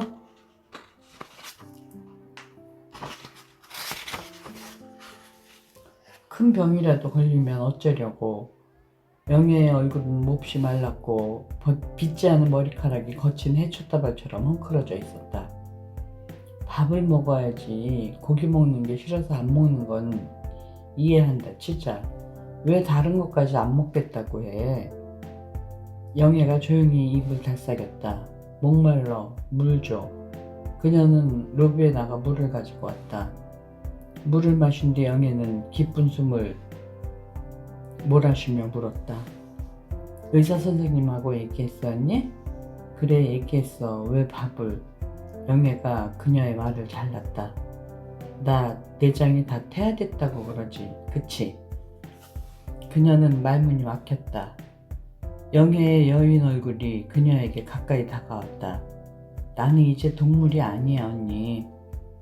중대한 비밀을 털어놓는 듯 아무도 없는 병실을 살피며 영애는 말했다. 밥 같은 거 안 먹어도 살 수 있어. 햇빛만 있으면. 그게 무슨 소리야. 네가 정말 나무라도 되었다고 생각하는 거야? 식물이 어떻게 말을 하니? 어떻게 생각을 해? 영애는 눈을 빛냈다. 불가사의한 미소가 영애의 얼굴을 환하게 밝혔다. 언니 말이 맞아. 이제 곧 말도 생각도 모두 사라질 거야. 금방이야. 영애는 크크 웃음을 터뜨리고는 숨을 몰아쉬었다. 정말 금방이야. 조금만 기다려 언니. 시간은 흐른다. 그녀에게 주어진 30분은 긴 시간이 아니다. 창밖으로는 어느 결에 비가 잦아들고 있다. 그녀는 영애의 머리맡에 놓인 의자에 앉는다. 가방을 열고 여러 개의 크고 작은 밀폐 용기들을 꺼낸다. 아무것도 보고 있지 않은 영애의 텅 빈 눈을 들여다보다가 첫 번째로 가장 작은 사각 용기의 뚜껑을 연다. 향긋한 냄새가 습기 찬 병실의 공기에 퍼진다. 영애야, 복숭아야, 통조림, 황도복숭아. 너 이거 좋아하잖아. 정말 복숭아가 나오는 철에도 이걸 사 먹었잖아, 애들처럼. 그녀는 물컹한 복숭아 한 조각을 포크로 찍어 영애의 코에 가까이 댄다. 냄새 맡아봐. 먹고 싶지 않아? 다음 용기에는 먹기 좋은 크기로 네모지게 자른 수박들이 담겨있다. 너 어릴 때 내가 수박 반으로 가를 때마다 냄새 맡아보려고 했던 거 기억 안 나? 어떤 수박은 살짝 칼을 대도 갈라지면서 단냄새가 온 집안에 퍼졌잖아. 영애는 미동도 하지 않는다. 석 달을 굶으면 사람은 이렇게 되는 것일까? 머리까지 작아져 성인의 얼굴이라고 볼 수 없을 만큼 영애의 얼굴은 조그맣다. 그녀는 영애의 입술에 조심스럽게 수박 조각을 문지른다. 두 손가락으로 동생의 입을 벌려보려 하지만 굳게 다물려 있다. 영애야. 그녀는 낮은 소리로 부른다. 대답해 영애야. 동생은 굳은 어깨를 흔들고 억지로 입을 벌리고 싶은 충동을 그녀는 억누른다. 고막이 찢어지게 영애의 귀에 대고 고함을 지르고 싶다. 너 지금 뭐 하는 거야? 내 말 듣고 있는 거야? 죽고 싶니? 정말 죽고 싶어? 자신의 안에서 뜨거운 거품처럼 끓어오르는 분노를 그녀는 망연히 들여다본다. 시간은 흐른다. 그녀는 고개를 돌려 창밖을 본다. 비는 아무래도 그친 것 같다. 그러나 여전히 하늘은 흐리고 젖은 나무들은 침묵하고 있다. 3층의 병실이라 휴양림으로 알려진 축성산의 물창한 비탈이 멀리까지 내려다 보인다. 그 비탈의 거대한 숲도 침묵하고 있다. 그녀는 가방에서 보온병을 꺼낸다. 준비해온 스테인리스 컵에 모가차를 따른다. 마셔봐 영애야, 맛이 잘 우러났어. 그녀는 자신이 먼저 입술을 대고 한 모금 마셔본다. 혀끝에 남은 맛이 달큼하고 향기롭다. 그녀는 손수건에 차를 부은 뒤 그것으로 영애의 입술을 적신다. 역시 아무런 반응이 없다. 그녀는 말한다. 이렇게 죽으려는 거니? 그런 건 아니잖아. 그냥 나무가 되고 싶은 거라면 먹어야지, 살아야지. 말하다 말고 그녀는 숨을 멈춘다. 인정하고 싶지 않은 의심이 고개를 쳐들었기 때문이다. 그녀는 잘못 생각한 거 아닐까? 처음부터 영애는 바로 그것, 죽음을 원해온 것 아닐까? 아니다라고 그녀는 입속으로 되낸다. 넌 죽으려는 게 아니야. 완전히 말문을 닫기 전, 그러니까 한 달쯤 전에 영애는 그녀에게 말했다. 언니 나 여기서 나가게 해줘. 이제 완연히 살이 빠져 전혀 다른 사람처럼 보이는 얼굴로 영애는 속삭였다. 길게 말하기 힘든지 자주 말을 끊었고 가쁜 숨소리가 거칠게 섞여 나왔다. 사람들이 자꾸만 먹으라고 해. 먹기 싫은데. 억지로 먹어. 지난번에 먹고선 토했다고. 어젠 먹자마자 잠자는 주사를 놨어. 언니, 나 그 주사 싫어. 정말 싫어. 내보내줘. 나 여기 있기 싫어. 그녀는 영애의 앙상한 손을 잡고 말했다. 지금 넌 제대로 걷지도 못하잖아. 링거라도 맞으니까 버티는 거지. 집에 오면 밥을 먹을 거니? 먹는다고 약속하면 퇴원시켜 줄게.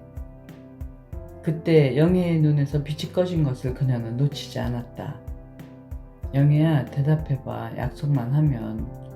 고개를 외틀어 그녀를 외면하며 영애는 들릴 듯 말 듯한 음성으로 말했다. 언니도 똑같구나? 그게 무슨 소리야. 난 아무도 날 이해 못해. 의사도 간호사도 다 똑같아. 이해하려고 하지도 않으면서 약만 주고 주사를 찌르는 거지. 영애의 음성은 느리고 낮았지만 단호했다. 더 이상 냉정할 수 없을 것 같은 어조였다. 마침내 그녀는 참았던 고함을 지르고 말았다. 네가? 죽을까봐 그러잖아. 영애는 고개를 돌려 낯선 여자를 바라보듯 그녀를 물끄러미 건너다 보았다. 이윽고 흘러나온 질문을 마지막으로 영애는 입을 다물었다. 왜? 죽으면 안 되는 거야? 왜 죽으면 안 되는 거야? 그 질문에 그녀는 어떻게 대답해야 옳았을까? 그걸 대체 말이라고 하느냐고. 온 힘을 다해 화래도 냈어야 했을까? 오래전 그녀는 영애와 함께 산에서 길을 잃은 적이 있었다. 그때 9살이었던 영애는 말했다. 우리 그냥 돌아가지 말자. 그녀는 그 말을 이해할 수 없었다. 그게 무슨 소리야? 금방 어두워질 텐데 어서 길을 찾아야지. 그녀는 그때의 영애를 이해했다. 아버지의 손찌검은 유독 영애를 향한 것이었다. 영어야 맞은 만큼 동네 아이들을 패주고 다니는 녀석이었으니 괴로움이 덜했을 것이고 그녀 자신은 지친 어머니 대신 술국을 끓여주는 맏딸이었으니 아버지도 알게 모르게 그녀에게만은 조심스러워했다. 온순하나 고지식해 아버지의 비유를 맞추지 못하던 영애는 어떤 저항도 하지 않고 다만 그 모든 것을 뼛속까지 받아들였을 것이다. 이제 그녀는 안다. 그때 맏딸로서 실천했던 자신의 성실함은 조숙함이 아니라 비겁함이었다는 것을. 다만 생존의 한 방식이었을 뿐임을. 막을 수 없었을까? 영애의 뼛속에 아무도 짐작 못할 것들이 스며드는 것을. 해질녘이면 대문간에 혼자 나가 서 있던 영애의 어린 뒷모습을. 결국 산 반대편 길로 내려가 집이 있는 소읍으로 나가는 경운길을 얻어 타고 그들은 저물녘의 낯선 길을 달렸다. 그녀는 안도했지만 영애는 기뻐하지 않았다. 아무 말 없이 저녁부터 불타는 미루나무들을 보고 있었을 뿐이다. 그 저녁 영애의 말대로 그들이 영영 집을 떠났다면 모든 것은 달라졌을까? 그날의 가족 모임에서 아버지가 영애의 뺨을 치기 전에 그녀가 더 세게 팔을 붙잡았다면 모든 것은 달라졌을까? 영애가 처음 제부를 인사시키러 데려왔을 때 어쩐지 인상이 차가워 보여 마음에 들지 않았었다. 육감대로 그 결혼을 그녀가 만류했다면 모든 것은 달라졌을까? 그렇게 그녀는 영애의 운명에 작용했을 변수들을 불러내는 일에 골몰할 때가 있었다. 동생의 삶에 놓인 바둑돌들을 하나하나 되짚어 헤아리는 일은 부질없을 뿐더러 가능하지도 않았다. 그러나 생각을 멈출 수는 없었다. 만일 그녀가 그와 결혼하지 않았다면. 마침내 거기에 생각이 들자 그녀의 머리는 둔중이 마비되곤 했다. 그를 사랑한다는 확신이 그녀에게는 없었다. 그것을 부지중에 알면서 그녀와 그는 결혼을 했다. 혹 그녀에게는 자신을 좀 더 위로 끌어올려줄 무언가가 필요했던 건 아닐까. 비록 그가 잃은 경제적 보탬이 되지 않았지만 교육자와 의사가 대부분인 그의 집안 분위기를 그녀는 좋아했다. 그의 말투, 그의 취향, 그의 미각과 잠자리에 자신을 맞추기 위해 그녀는 노력했다. 처음에 얼마 동안은 여느 부부들처럼 크고 작은 언쟁을 하기도 했지만 오래 지나지 않아 체념할 수 있는 것들은 체념하게 되었다. 그러나 그것이 정말 그를 위한 것이었을까? 함께 살았던 8년 동안 그가 그녀를 좌절시킬 만큼 그녀 역시 그를 좌절시켰던 것은 아닐까? 9개월쯤 전 꼭 한번 그는 그녀에게 전화를 걸어왔다. 자정 가까운 시간이었다. 먼 지방인지 동전 넘어가는 소리에 간격이 짧았다. 지우가 보고 싶어. 낮고 긴장한, 애써 침착을 가장한 그의 낯익은 목소리가 무딘 칼처럼 그녀의 가슴을 찔렀다. 꼭 한 번만 만나게 해줄 수는 없을까? 그 다음 말이었다. 미안하다는 고백도 용서를 빈다는 애원도 생략한 채 단지 아이에 대한 이야기뿐이었다. 영애가 어떻게 되었는지조차 묻지 않았다. 그녀는 그가 얼마나 예민한 사람인지 알고 있었다. 얼마나 자존심에 상처 입기 쉽고 잘 좌절하는 사람인지. 그녀가 단 한 번 거부하는 것만으로도 다시 연락해오려면 오랜 세월이 걸리리라는 것을.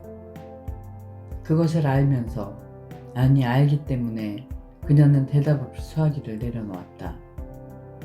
한밤의 공중전화 부스, 낡은 운동화, 추리한 옷, 절망한 중년의 얼굴. 그녀는 고개를 흔들어 상상 속의 그 모습들을 지웠다.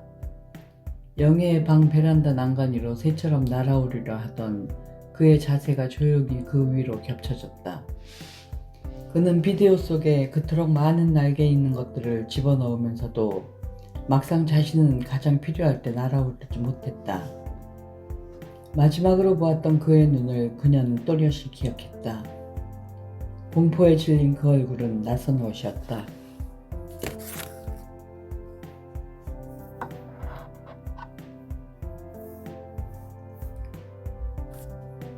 그녀가 그토록 존경하려 애썼던 사람, 인내하고 보살피기 위해 몸을 으스러뜨렸던 사람의 얼굴이 아니었다. 그녀가 안다고 생각했던 그는 한갓 그림자에 불과했다. 나는 당신을 몰라. 수화기를 내려놓는 손에 힘을 주며 그녀는 중얼거렸다. 용서하고 용서받을 필요조차 없어. 난 당신을 모르니까. 전화벨이 다시 울리기 시작하자 그녀는 전화기에 코드를 뽑았다. 다음날 아침 코드를 다시 연결했지만 그녀가 짐작했던 대로 그는 다시 전화해 오지 않았다. 시간은 여전히 흐른다. 영애는 이제 눈을 감고 있다. 잠든 것일까? 방금 그녀가 입술에 대준 것들의 냄새를 맡았을까? 그녀는 영애의 얼굴에 두드러진 광대뼈를, 꺼진 눈두덩을, 움푹 파인 뺨을 본다. 그녀의 숨이 가빠오는 것을 느낀다. 몸을 일으켜 창가로 걸음을 옮긴다. 조금씩 하늘의 짙은 회색이 엷어지며 사위가 환해지고 있다. 축성산의 여름숲도 제 빛을 찾으며 살아나기 시작한다. 그날 밤 영예가 발견된 곳은 저 비탈 어디쯤이었을 것이다. 소리가 들렸어 라고 영예는 링거 바늘을 꽂고 누운 채 대답했었다. 부르는 소리가 들려서 간 것뿐이야. 더 이상 소리가 들리지 않길래 거기 서서 기다린 것뿐이야. 뭘 기다렸다는 거야? 하고 그녀가 묻자 영예는 갑자기 눈빛에 열기를 띠었다. 바늘을 꽂지 않은 손을 뻗어 그녀의 손을 움켜잡았다. 그 악력이 너무 강해 그녀는 놀랐다. 비에 녹아서 전부 다 녹아서 땅속으로 들어가려던 참이었어. 다시 거꾸로 돋아나려면 그렇게 할 수밖에 없거든. 희주씨의 격앙된 음성이 느닷없이 기억 속으로 뛰어든다. 어떡해요. 영애 죽을지도 모른다면서요. 비행기가 빠르게 이륙할 때처럼 그녀의 귓속이 멍해진다. 누구에게도 털어놓지 못한 기억이 그녀에게 있다. 아마 앞으로도 마찬가지일 것이다. 2년 전 4월, 그러니까 그해 영예의 비디오를 찍던 해의 봄에 그녀는 한 달 가까이 하혈을 했다. 피에 젖은 속옷을 빨 때마다 수개월 전 영예의 손목에서 허공으로 솟구치던 선혈이 떠오르는 까닭을 그녀는 알 수 없었다. 병원에 가는 것이 두려워 하루하루 진찰을 미루며 그녀는 생각했다. 만일 나쁜 병이라면 남은 시간은 얼마나 될까? 1년? 6개월? 아니면 3개월?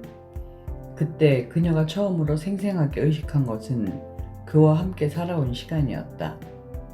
기쁨과 자연스러움이 제거된 시간, 최선을 다한 인내와 배려만으로 이어진 시간, 바로 그녀 자신이 선택한 시간이었다. 마침내 지우를 낳은 산부인과를 향하던 오전, 그녀는 국철 왕십리역의 실외 승강장에 서서 유난히 오지 않는 기차를 기다리고 있었다. 맞은편에는 후락한 철조 가건물들이 서 있었고 차량이 다니지 않는 가장자리의 침묵들 사이로 손질 안 된 풀들이 웃자라고 있었다. 문득 이 세상을 살아본 적이 없다는 느낌이 드는 것에 그녀는 놀랐다. 사실이었다. 그녀는 살아본 적이 없었다. 기억할 수 있는 오래전의 어린 시절부터 다만 견뎌왔을 뿐이었다. 그녀는 자신이 선량한 인간임을 믿었으며 그 믿음대로 누구에게도 피해를 주지 않았다. 성실했고 나름대로 성공했으며 언제까지나 그럴 것이었다. 그러나 이해할 수 없는 일이었다. 그 후락한 가건물과 웃자란 풀들 앞에서 그녀는 단 한 번도 살아본 적 없는 어린아이에 불과했다. 떨림과 수치심을 숨기고 침대에 올랐을 때 중년의 남자 의사는 차가운 복강경을 질속 깊이 밀어넣고는 질벽에 붙은 혀 같은 풀립을 떼어냈다. 날카로운 통증에 그녀는 몸을 뒤틀었다. 이것 때문에 출혈이 있었던 거군요. 깨끗이 떼어냈으니 며칠간 출혈이 더 심해졌다가 멎을 겁니다. 난소엔 이상이 없으니 걱정하지 않으셔도 됩니다. 그 순간 그녀는 뜻밖의 고통을 느꼈다. 살아야 할 시간이 다시 기한 없이 남아 있었는데 그것이 조금도 기쁘지 않았던 것이다.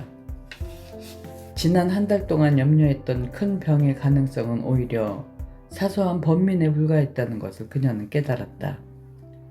돌아오는 길, 다시 왕십리역의 승강장에 섰을 때 그녀의 다리가 허전거린 것은 방금 시술한 자리의 통증 때문만은 아니었다. 마침내 굉음과 함께 기차가 플랫폼으로 밀려 들어오자 그녀는 더듬더듬 철제의자 뒤로 몸을 숨겼다. 그녀 안에 누군가가 자신을 그 단단한 차체 앞으로 내던져 줄 것 같은 두려움 때문이었다. 그 후 그녀가 보낸 4개월의 시간을 어떻게 설명할 수 있을까? 하혈은 2주쯤 더 계속되다가 상처가 아물며 멈췄다. 그러나 그녀는 여전히 자신의 몸에 상처가 뚫려 있다고 느꼈다. 마치 몸뚱이보다 크게 벌어진 상처여서 그 캄캄한 구멍 속으로 온몸이 빨려 들어가고 있는 것 같았다. 봄이 가고 여름이 오는 것을 그녀는 묵묵히 바라보았다. 화장품을 사들고 나가는 여자들의 옷차림이 차츰 화려하고 짧아졌다.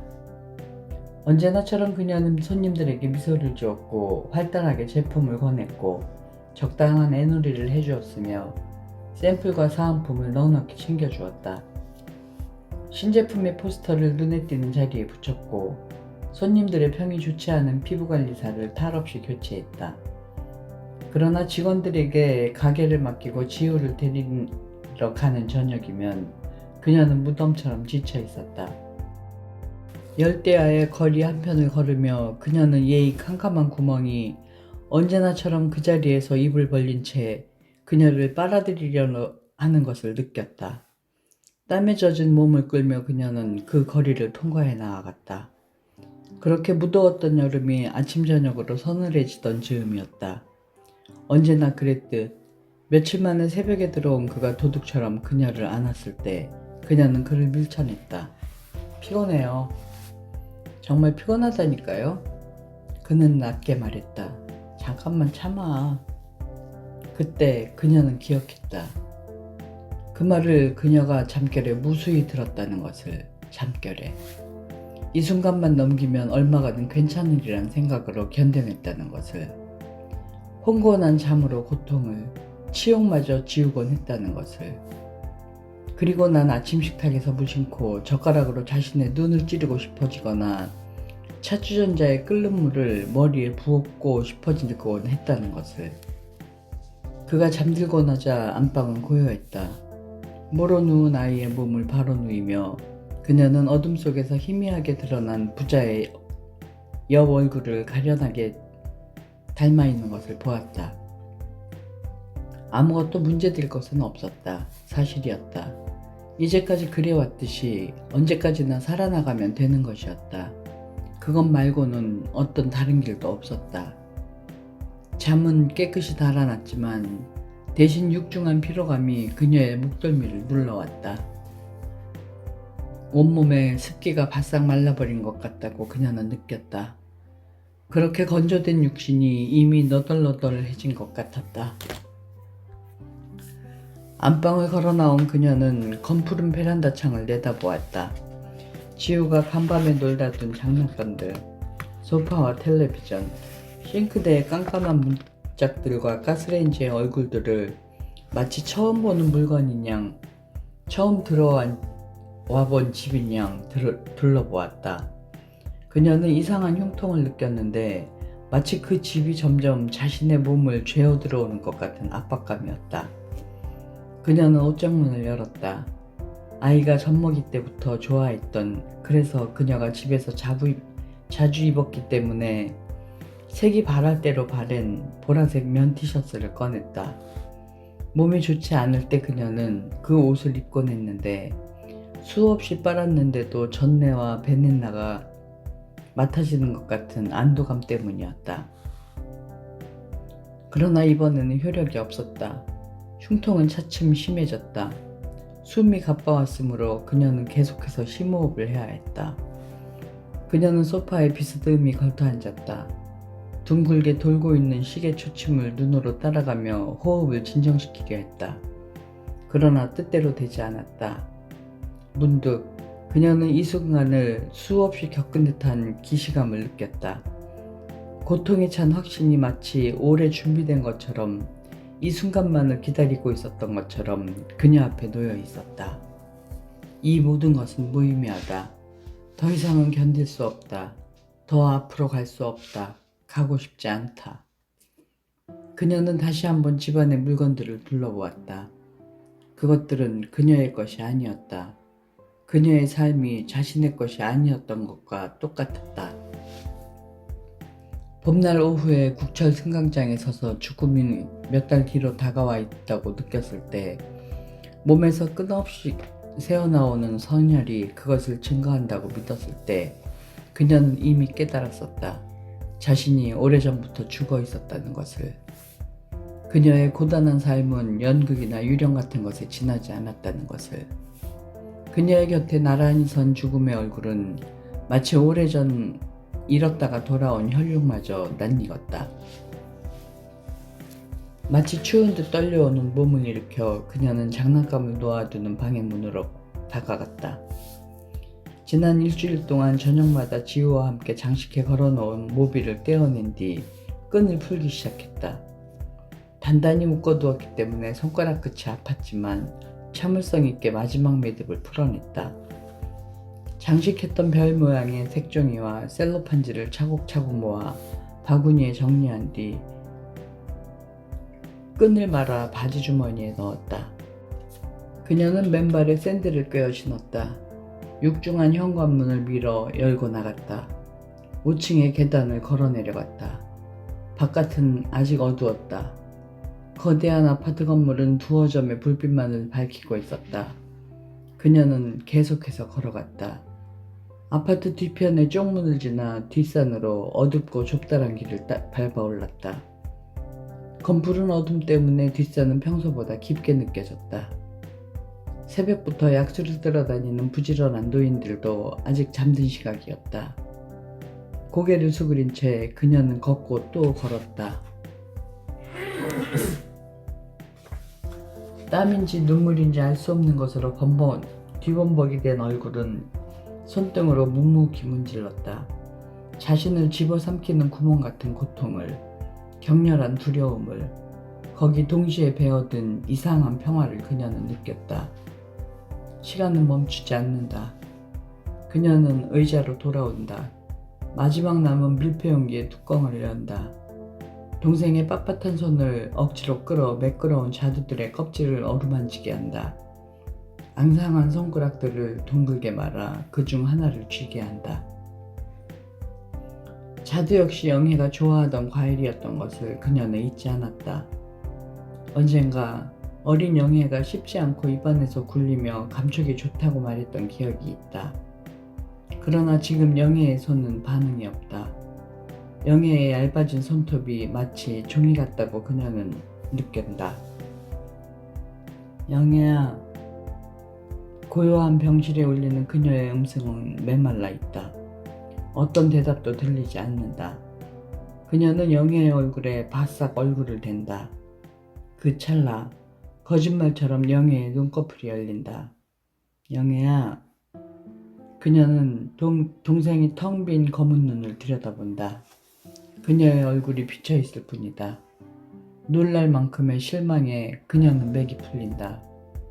미친 거니? 너 정말 미친 거야? 지난 수년 동안 자신이 결코 믿을 수 없었던 그 질문을 그녀는 처음으로 영애에게 던진다.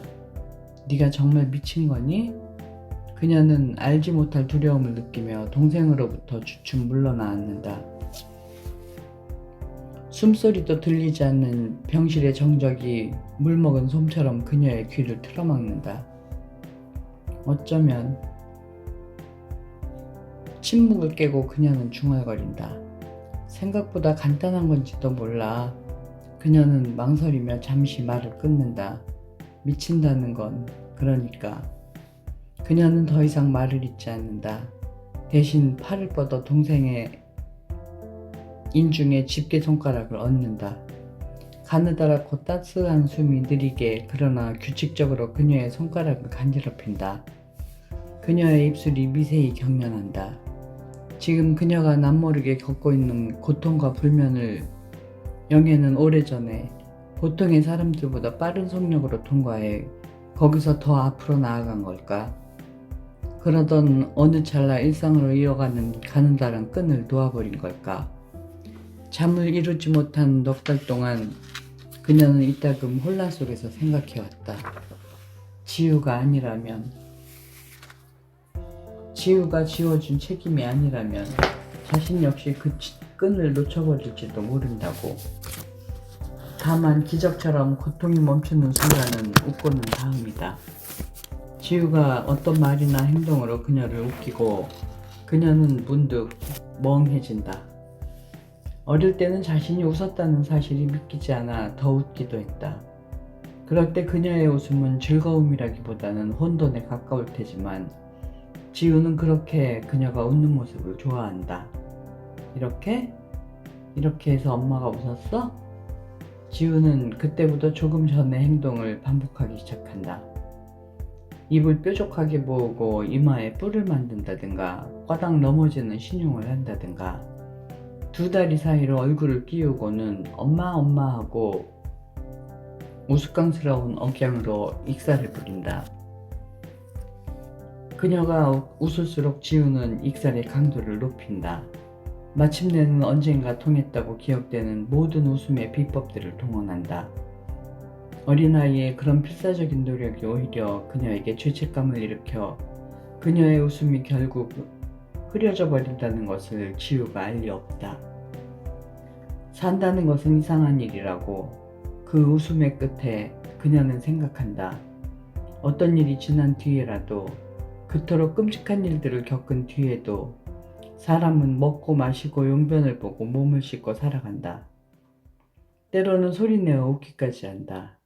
아마 그도 지금 그렇게 살아가고 있을 거라는 생각이 들 때 잊혀졌던 연민이 마치 졸음처럼 쓸쓸히 불러 일으키기도 한다. 그러나 아이의 단내나는 작은 몸뚱이가 곁에 눕고 아직 죄지어보지 않은 어린 얼굴이 고난 잠에 들고 나면 어김없이 반은 다시 시작된다. 아직 어두운 새벽, 지우가 깨어나기 전까지의 서너 시간, 어떤 살아있는 것의 기척도 들리지 않는 시간, 영혼처럼 길고 늪처럼 바닥이 없는 시간, 빈 욕조 속에 웅크려 누워 눈을 감으면 캄캄한 숲이 덮쳐온다. 검은 빛발이 영예의 몸에 창처럼 꽂히고 깡마른 맨발에 진흙이 덮인다. 그 모습을 지우려고 고개를 흔들면 어째서인지 한낮의 여름나무들이 마치 초록빛의 커다란 불꽃들처럼 그녀의 눈앞에 어른거린다. 영예가 들려준 환상 때문일까? 살아오는 동안 보았던 무수한 나무들, 무정한 바다처럼 세상을 뒤덮은 숲들의 물결이 그녀의 지친 몸을 휩싸며 타오른다. 도시들과 소읍들과 도로는 크고 작은 섬과 다리들처럼 그 위로 떠올라 있을 뿐, 그 뜨거운 물결에 밀려 어디론가 서서히 떠내려가고 있을 뿐이다. 그녀는 알 수 없다. 그것들이 물결이 대체 무엇을 말하는지, 그 새벽 좁다란 산길의 끝에서 그녀가 보았던 방명 속에서 일제히 푸른 불길처럼 일어서던 나무들은 또 무슨 말을 하고 있었는지. 그것은 결코 따뜻한 말이 아니었다. 위안을 주며 그녀를 일으키는 말도 아니었다. 오히려 무자비한, 무서울 만큼 서늘한 생명의 말이었다. 어디를 둘러보아도 그녀는 자신의 목숨을 받아줄 나무를 찾아낼 수 없었다. 어떤 나무도 그녀를 받아들이려 하지 않았다. 마치 살아있는 거대한 짐승들처럼 완강하고 삼엄하게 온몸을 버티고 서 있을 뿐이었다. 시간은 멈추지 않는다. 그녀는 모든 밀폐 용기의 뚜껑을 닫는다. 보온병부터 차례로 가방에 챙겨 넣는다. 가방의 지퍼를 끝까지 닫는다. 저 껍데기 같은 육체 너머 영예의 영혼은 어떤 시공간 안으로 들어가 있는 걸까? 그녀는 꼿꼿하게 물구나무 서 있던 영예의 모습을 떠올린다. 영혼은 그곳이 콘크리트 바닥이 아니라 숲 어디쯤이라고 생각했을까? 영예의 몸에서 검질긴 줄기가 돋고 흰 뿌리가 손에서 뻗어나와 검은 흙을 움켜쥐었을까? 다리는 허공으로, 손은 땅속으로, 핵으로 뻗쳐나갔을까? 팽팽히 늘어난 허리가 온 힘으로 그 양쪽에 힘을 받쳤을까? 하늘에서 빛이 내려와 영예의 몸을 통과해 내려갈 때 땅에서 솟아나온 물은 거꾸로 헤엄쳐 올라와 영예의 살에서 꽃으로 피어났을까? 영예가 거꾸로 서서 온몸을 활짝 펼쳤을 때 그의 영혼에서 그런 일들이 일어나고 있었을까? 하지만 뭐야? 그녀는 소리내어 말한다. 넌 죽어가고 있잖아. 그녀의 목소리가 커진다. 그 침대 위에 누워서 사실은 죽어가고 있잖아. 그것뿐이잖아. 그녀는 입술을 악문다. 피가 비칠 만큼 이의 힘이 세어진다. 영애의 무감각한 얼굴을 움켜쥐고 싶은 충동을, 헛개비 같은 몸뚱이를 세차게 흔들고 패대기 치고 싶은 충동을 그녀는 억누른다. 이제는 더 이상 시간이 남아있지 않다.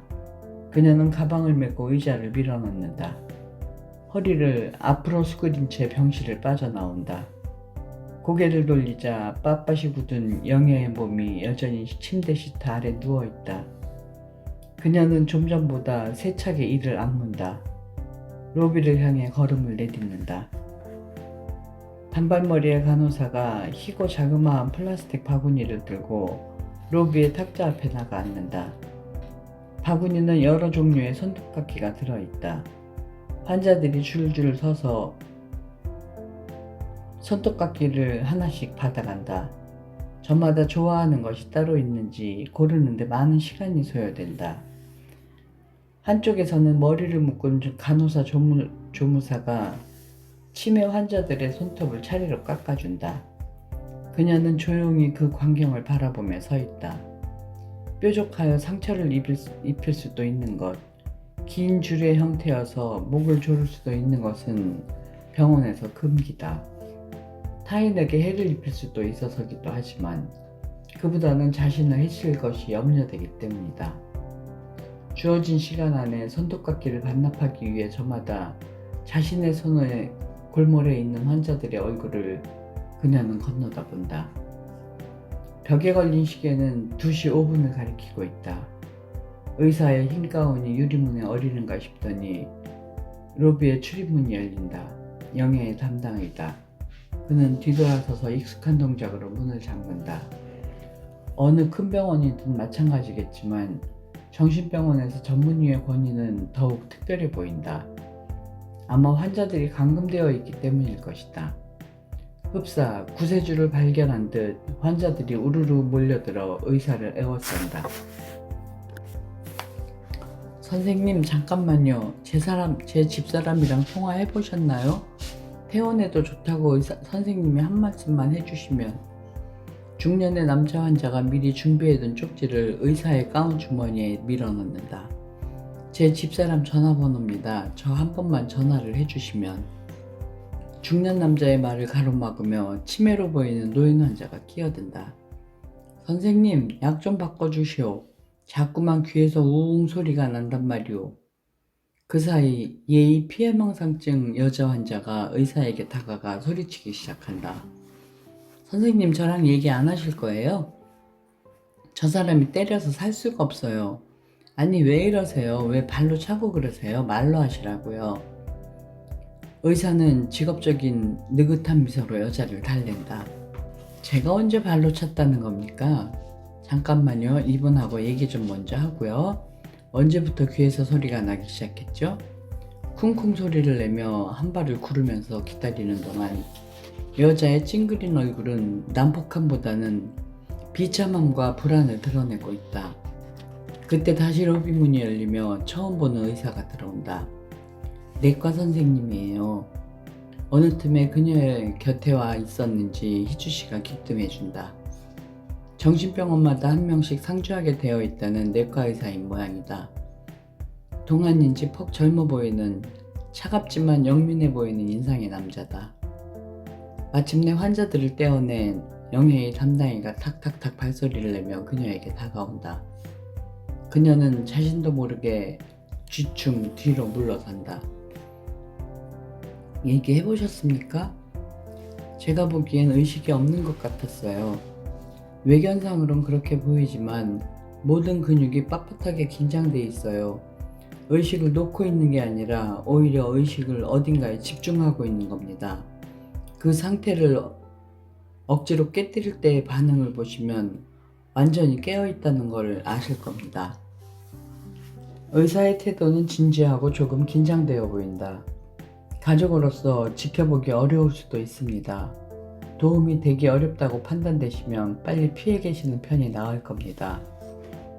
알겠습니다. 하지만 그녀는 대답한다. 괜찮을 것 같아요. 몸부림치는 영애를 어깨에 들쳐맨 보호사가 복도로 걸어와 비어있는 2인용 병실로 들어간다. 의료진을 따라 그녀도 방으로 들어간다. 의사의 말이 맞았다. 영희의 의식은 분명하게 깨어있다. 그토록 꼼짝 않고 누워있었다는 사실이 믿기지 않을 만큼 영희의 몸짓은 크고 거칠다. 태바는 알아들을 수 없는 고함이 목구멍에서 터져나온다. 놔! 놔! 발버둥 치는 영희를 2명의 보호사와 간호조무사가 달려들어 침대에 눕힌다. 2 팔과 2 다리를 묶는다. 나가 있으세요. 머뭇거리며 서 있는 그녀에게 수간호사가 말한다. 가족은 보기 어려워요. 나가 있으세요. 순간 영희의 눈이 그녀를 향해 빛난다. 고함이 격렬해진다. 분절되지 않은 말들이 쏟아져 나온다. 묶인 사지를 버둥거리며 양해는 마치 강박을 끊고 그녀에게 달려들 것 같다. 그녀는 자신도 모르게 영애에게 다가간다. 뼈만 남은 영애의 가느다란 팔이 꿈틀거린다. 입에서 흰 거품이 물린다. 싫어! 처음으로 분명한 발음으로 영애가 고함을 지른다. 흡사 짐승 같은 소리다. 싫어! 먹기 싫어! 그녀는 영애의 경련하는 뺨을 2 손으로 감싸 안는다. 영애야, 영애야. 공포에 질린 영희의 눈빛이 그녀의 눈을 핥힌다. 나가세요. 오히려 방해만 되잖아요. 보호사들이 그녀의 겨드랑이를 잡고 일으킨다. 저항할 틈도 없이 열린 문 밖으로 밀어낸다. 밖에 서 있던 간호사가 그녀의 팔을 이끈다. 여기 있으세요. 그쪽 때문에 더 흥분하고 있어요. 영애의 담당이가 장갑을 낀다. 수간호사가 내민 튜브를 받아들고 가늘고 긴 튜브에 고루 젤리를 바른다. 그 사이 보호사가 2 손으로 온 힘을 다해 영애의 얼굴을 고정시킨다. 튜브가 가까이 오자 영애의 얼굴이 시뻘겋게 달아오르며 보호사의 손을 뿌리친다. 보호사의 말대로다. 어디서 저런 힘이 나오는지 알 수 없다. 그녀는 자신도 모르게 앞으로 발을 내딛는다. 간호사가 그녀의 팔을 붙잡아 제지한다. 마침내 보호사의 억센 2 소나기에 영애의 움푹 꺼진 2 뺨이 잡힌다. 그 틈에 담당이는 튜브를 영애의 코에 집어넣는다. 젠장 또 막혔어. 담당이가 탄식하듯 외친다. 영애가 목젖으로 식도를 막아 입술을 비집고 튜브가 밀려나온 것이다. 맑은 미음을 주사기로 튜브에 흘려넣으려 기다리던 내과 의사가 이마에 주름을 맞는다. 담당이는 영애의 코에서 튜브를 뽑아낸다.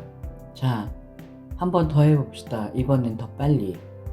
다시 튜브에 젤리가 발라진다. 다시 발버둥 치는 영애의 얼굴을 건장한 체격의 보호사가 짓누른다. 튜브가 영애의 코에 꽂힌다. 됐어, 이제 됐어. 의사의 입에서 짧은 한숨이 새어나온다. 내과 의사의 손이 민첩해진다. 주사기로 미음을 흘려넣기 시작한다. 그녀의 팔을 잡고 있던 간호사가 손에 힘을 주고는 그녀에게 속삭인다. 됐어요. 성공이에요. 이제 잠을 재울 거예요. 토할 수도 있으니까. 수간호사가 진정제 주사를 꺼내는 순간 갑자기 간호조무사의 입에서 날카로운 비명이 터진다. 그녀는 잡혔던 발을 뿌리치고 침상을 뛰쳐나간다. 비켜요. 다 비켜요. 그녀는 담당이의 어깨를 젖히고 영희 앞에 선다. 튜브를 잡고 있던 간호조무사의 얼굴은 피투성이다. 선혈은 튜브에서 영애의 입에서 연이어 솟구쳐 나온다. 주사기를 든 내과의가 뒷걸음친다. 이거 빼요. 이 줄 빨리 빼라고요. 자신도 모르게 새된 고함을 지르는 그녀의 어깨를 보호사가 틀어쥐고 끌어낸다. 그 사이 담당의가 몸부림치는 영애의 코에서 긴 튜브를 뽑아낸다. 가만히 있어요, 가만히. 담당이가 영희의 고함을 지른다. 진정제. 수간호사가 주사기를 들어 건네려 한다. 하지마. 보고 있던 그녀가 울부짖듯 외마디 고함을 지른다. 그만. 하지마, 하지 마세요. 그녀는 보호사의 팔을 물어뜯고 다시 앞으로 뛰쳐나간다. 뭐야, 씨팔. 보호사의 입에서 신음 섞인 욕설이 터져 나온다. 그녀는 내쳐 달려가 영희의 몸을 껴안는다. 영희가 왈칵왈칵 토해낸 더운 피가 그녀의 브라우스를 적신다. 제발 그만해요, 그만 좀. 그녀는 주사기를 든 간호사의 손목을 움켜잡는다. 조용히. 자신의 품에서 영희의 몸뚱이가 경련하는 것을 느낀다. 소매를 거둔 의사의 흰 가운 가득 점점이 영희의 피가 튀어있다.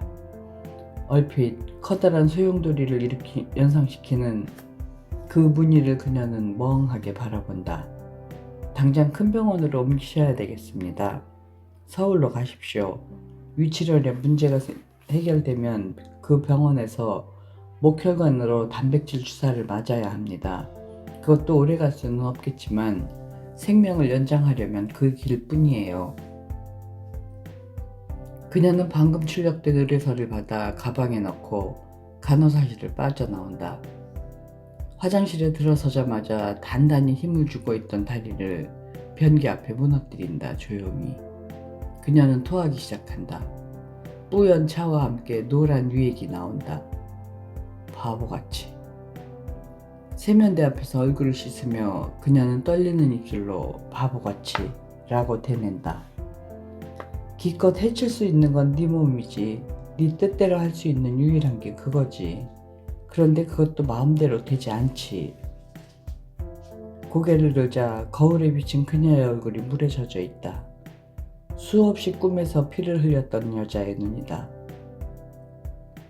아무리 손을 들어 씻어내도 그 피를 닦을 수 없었던 눈이다. 그러나 지금 그 여자의 얼굴은 울고 있지 않다. 언제나 그래왔듯 어떤 감정도 드러내지 않은 채 그녀를 말없이 바라보고 있을 뿐이다. 좀 전에 그녀의 귀를 찢었던 울부짖음은 자신의 것이라고 믿기지 않을 만큼 생경했다고 그녀는 생각한다. 마치 술이 취한 듯 복도가 흔들린다. 중심을 잡으려 안간힘을 다하며 그는 로비를 향해 걷는다. 문득 햇빛이 들어 우중충하던 로비가 반짝 환해진다. 오랜만에 햇빛이다. 빛에 민감한 환자들이 동요한다. 술렁이며 창 쪽으로 환자들이 다가가는 사이 평상복 차림의 여자 환자가 그녀 쪽으로 걸어온다. 그녀는 눈을 가늘게 뜬다. 어지럼치는 시야 가운데 서 있는 여자의 얼굴을 식별하려 애쓴다. 희주씨다. 다시 울었는지 눈에 흰자위가 붓다. 원래 정이 많은 것일까? 아니면 감정의 기복이 심한 환자이기 때문일까? 어떡해요, 영애. 지금 가면. 그녀는 희주씨의 손을 잡는다. 그동안 고마웠어요. 문득 그녀는 손을 뻗어 이 울고 있는 여자의 다부진 어깨를 끌어안고 싶은 충동을 느낀다. 그러나 그녀는 그렇게 하지 않는다. 대신 창너머를 애타게 바라보는 환자들에게 눈을 돌린다. 넋이 풀린 그들의 간절한 시선은 마치 창너머로 걸어나가고 싶어하는 것 같다. 그들은 여기 갇혀 있는 것이다. 이 여자가 그렇듯이, 영애가 그랬듯이. 그녀가 이 여자를 안지 않은 것은 영애를 이곳에 가둔 사람이 바로 자신이었다는 사실을 잊지 않았기 때문이다. 동쪽 복도에서 빠른 발소리가 들린다. 들것에 실린 영애를 2명의 보호사가 쟁걸음으로 들고 나오고 있다. 좀 전에 간호조무사와 그녀가 급히 씻긴 뒤 옷을 갈아입혀 눈을 감은 영애의 깨끗한 얼굴은 목욕을 마치고 단잠에 든 아기 같다. 희주씨의 거친 손이 영애의 뼈만 남은 손을 거머쥐기 위해 뻗어나가는 것을 그녀는 고개를 돌려 외면한다. 운전석 너머 구급차의 앞유리로 울창한 여름숲이 펼쳐진다. 오후에 기우는 햇빛 아래 비에 젖었던 모든 나뭇잎들이 다시 태어난 듯 맹렬히 반짝이고 있다. 그녀는 아직 물기가 마르지 않은 영애의 머리카락을 귀 뒤로 쓸어 넘긴다. 희주 씨의 말대로 영애의 몸은 가벼웠다. 어린아이 같은 잔 솜털에 덮인 피부가 희고 매끄러웠다. 척추뼈가 하나하나 튀어나온 등에 비누를 바르며 그녀는 무수히 동생과 함께 목욕했던 어린 시절을, 등을 밀어주고 머리를 감겨주던 저녁들을 기억했다. 마치 그때로 돌아간 듯 가늘고 힘이 없어진 영애의 머리칼을 그녀는 어루만진다. 아직 지우가 강보에 쌓여있을 때의 머리칼 같다고 생각한 순간 아이의 작은 손가락들이 눈썹을 스친 것 같아 그녀는 막막해진다. 그녀는 가방 안주머니에서 휴대폰을 꺼낸다. 종일 꺼두었던 전원을 켜고 옆집 여자의 전화번호를 누른다. 저 지우 엄마예요. 친척 때문에 병원에 들렀다가 사정이 갑자기. 아니요, 5시 50분에 아파트 정문 앞에 어린이집 버스가 오거든요. 네, 거의 정확한 시간에 내려줘요. 아주 늦진 않을 거예요. 늦게 되면 지우를 데리고 다시 병원으로 가든지 해야죠. 어떻게 거기서 재워요. 정말 고마워요. 제 번호 있으시죠? 이따가 다시 전화할게요. 휴대폰에 폴더를 접으며 그녀는 누군가에게 지우를 부탁하는 것이 오랜만이라는 사실을 깨닫는다. 그가 떠난 후로는 반드시 저녁과 주말 시간을 아이와 보낸다는 원칙을 지켜왔던 것이다. 그녀는 이마에 깊은 주름을 만든다. 갑작스럽게 밀려오는 졸음을 느끼며 차창에 등을 기댄다. 눈을 감은 채 그녀는 생각한다. 지우는 곧 자랄 것이다. 혼자서 글을 읽고 사람들을 접할 것이다. 언젠가는 입에서 입으로 전해져 아이의 귀에 들어갈 그들의 일을 그녀는 어떻게 설명해 줄 수 있을까? 천성이 예민하며 병치레가 잦긴 하지만 아이는 지금까지 비교적 밝은 성격으로 자라왔다. 그녀는 그것을 계속 지켜갈 수 있을까? 그녀는 덩쿨처럼 알몸으로 얽혀있던 두 사람의 모습을 떠올린다. 그것은 분명히 충격적인 영상이었지만 이상하게도 시간이 흐를수록 성적인 것으로 기억되지 않았다. 꽃과 잎사귀, 푸른 줄기, 들로 뒤덮인 그들의 몸은 마치 더 이상 사람이 아닌 듯 낯설었다. 그들의 몸짓은 흡사 사람에서 벗어나오려는 몸부림처럼 보였다. 그는 무슨 마음으로 그런 테이프를 만들고 싶어 했을까? 그 기묘하고 황량한 영상에 자신의 전부를 걸고 전부를 잃었을까? 엄마 사진이 바람에 날아갔어. 하늘을 봤더니 새가 날아가고 있었는데 새한테서 엄마다 소리가 들렸어. 새 몸에서 손이 2개 나오고.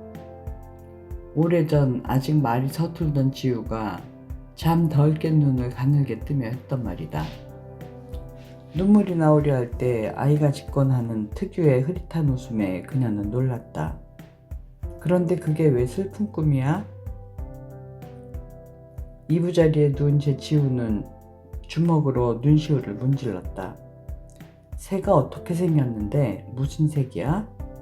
하얀색. 예쁘게 생겼어. 후. 숨을 들이켠 아이가 그녀의 품에 얼굴을 묻었다. 그녀를 웃기기 위해 지나치게 애쓸 때와 마찬가지로 그녀를 막막하게 하는 울음이었다. 아이는 자신의 요구를 관찰시키려는 것도 도움을 청하려는 것도 아니다. 다만 슬픔을 느끼기 때문에 소리 없이 우는 것이다. 달래듯 그녀는 말했다. 그러니까 그게 엄마 새였구나. 지우는 그녀의 가슴에 묻은 고개를 끄덕였다. 그녀는 두 손으로 아이의 얼굴을 감싸 올렸다. 봐, 엄마는 여기 있잖아. 하얀새로 변하진 않았지?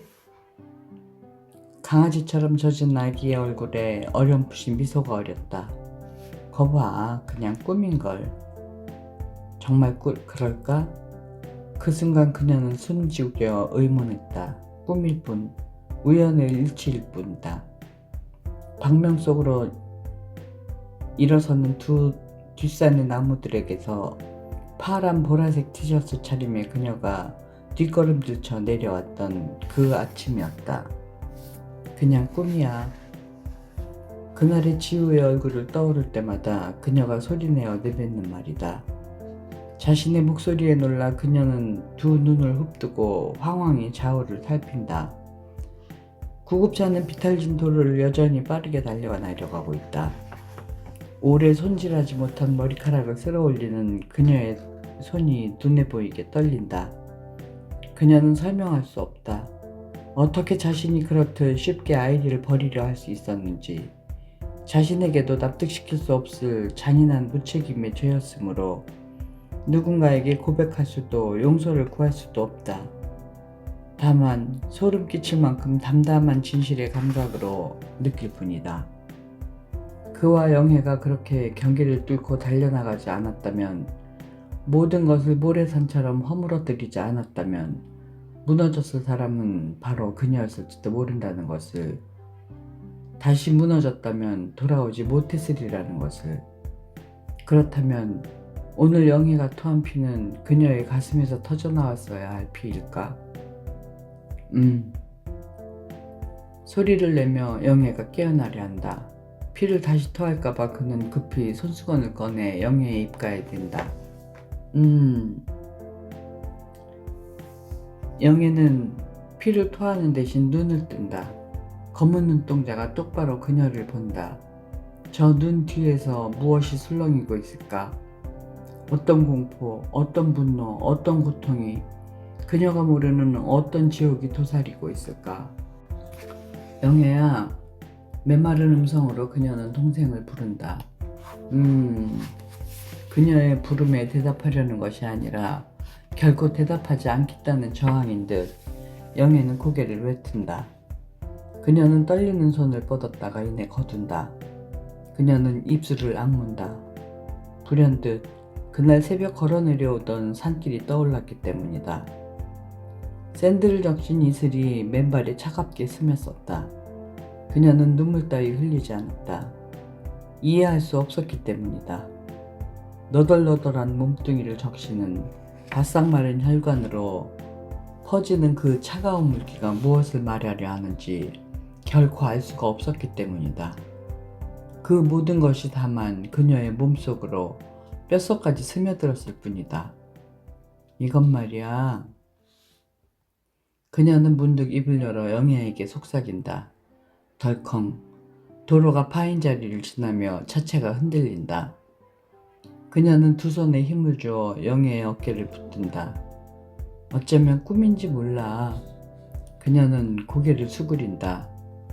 무언가에 사로잡힌 사람처럼 영애의 귓바퀴에 입을 바싹 대고 한마디씩 말을 잇는다.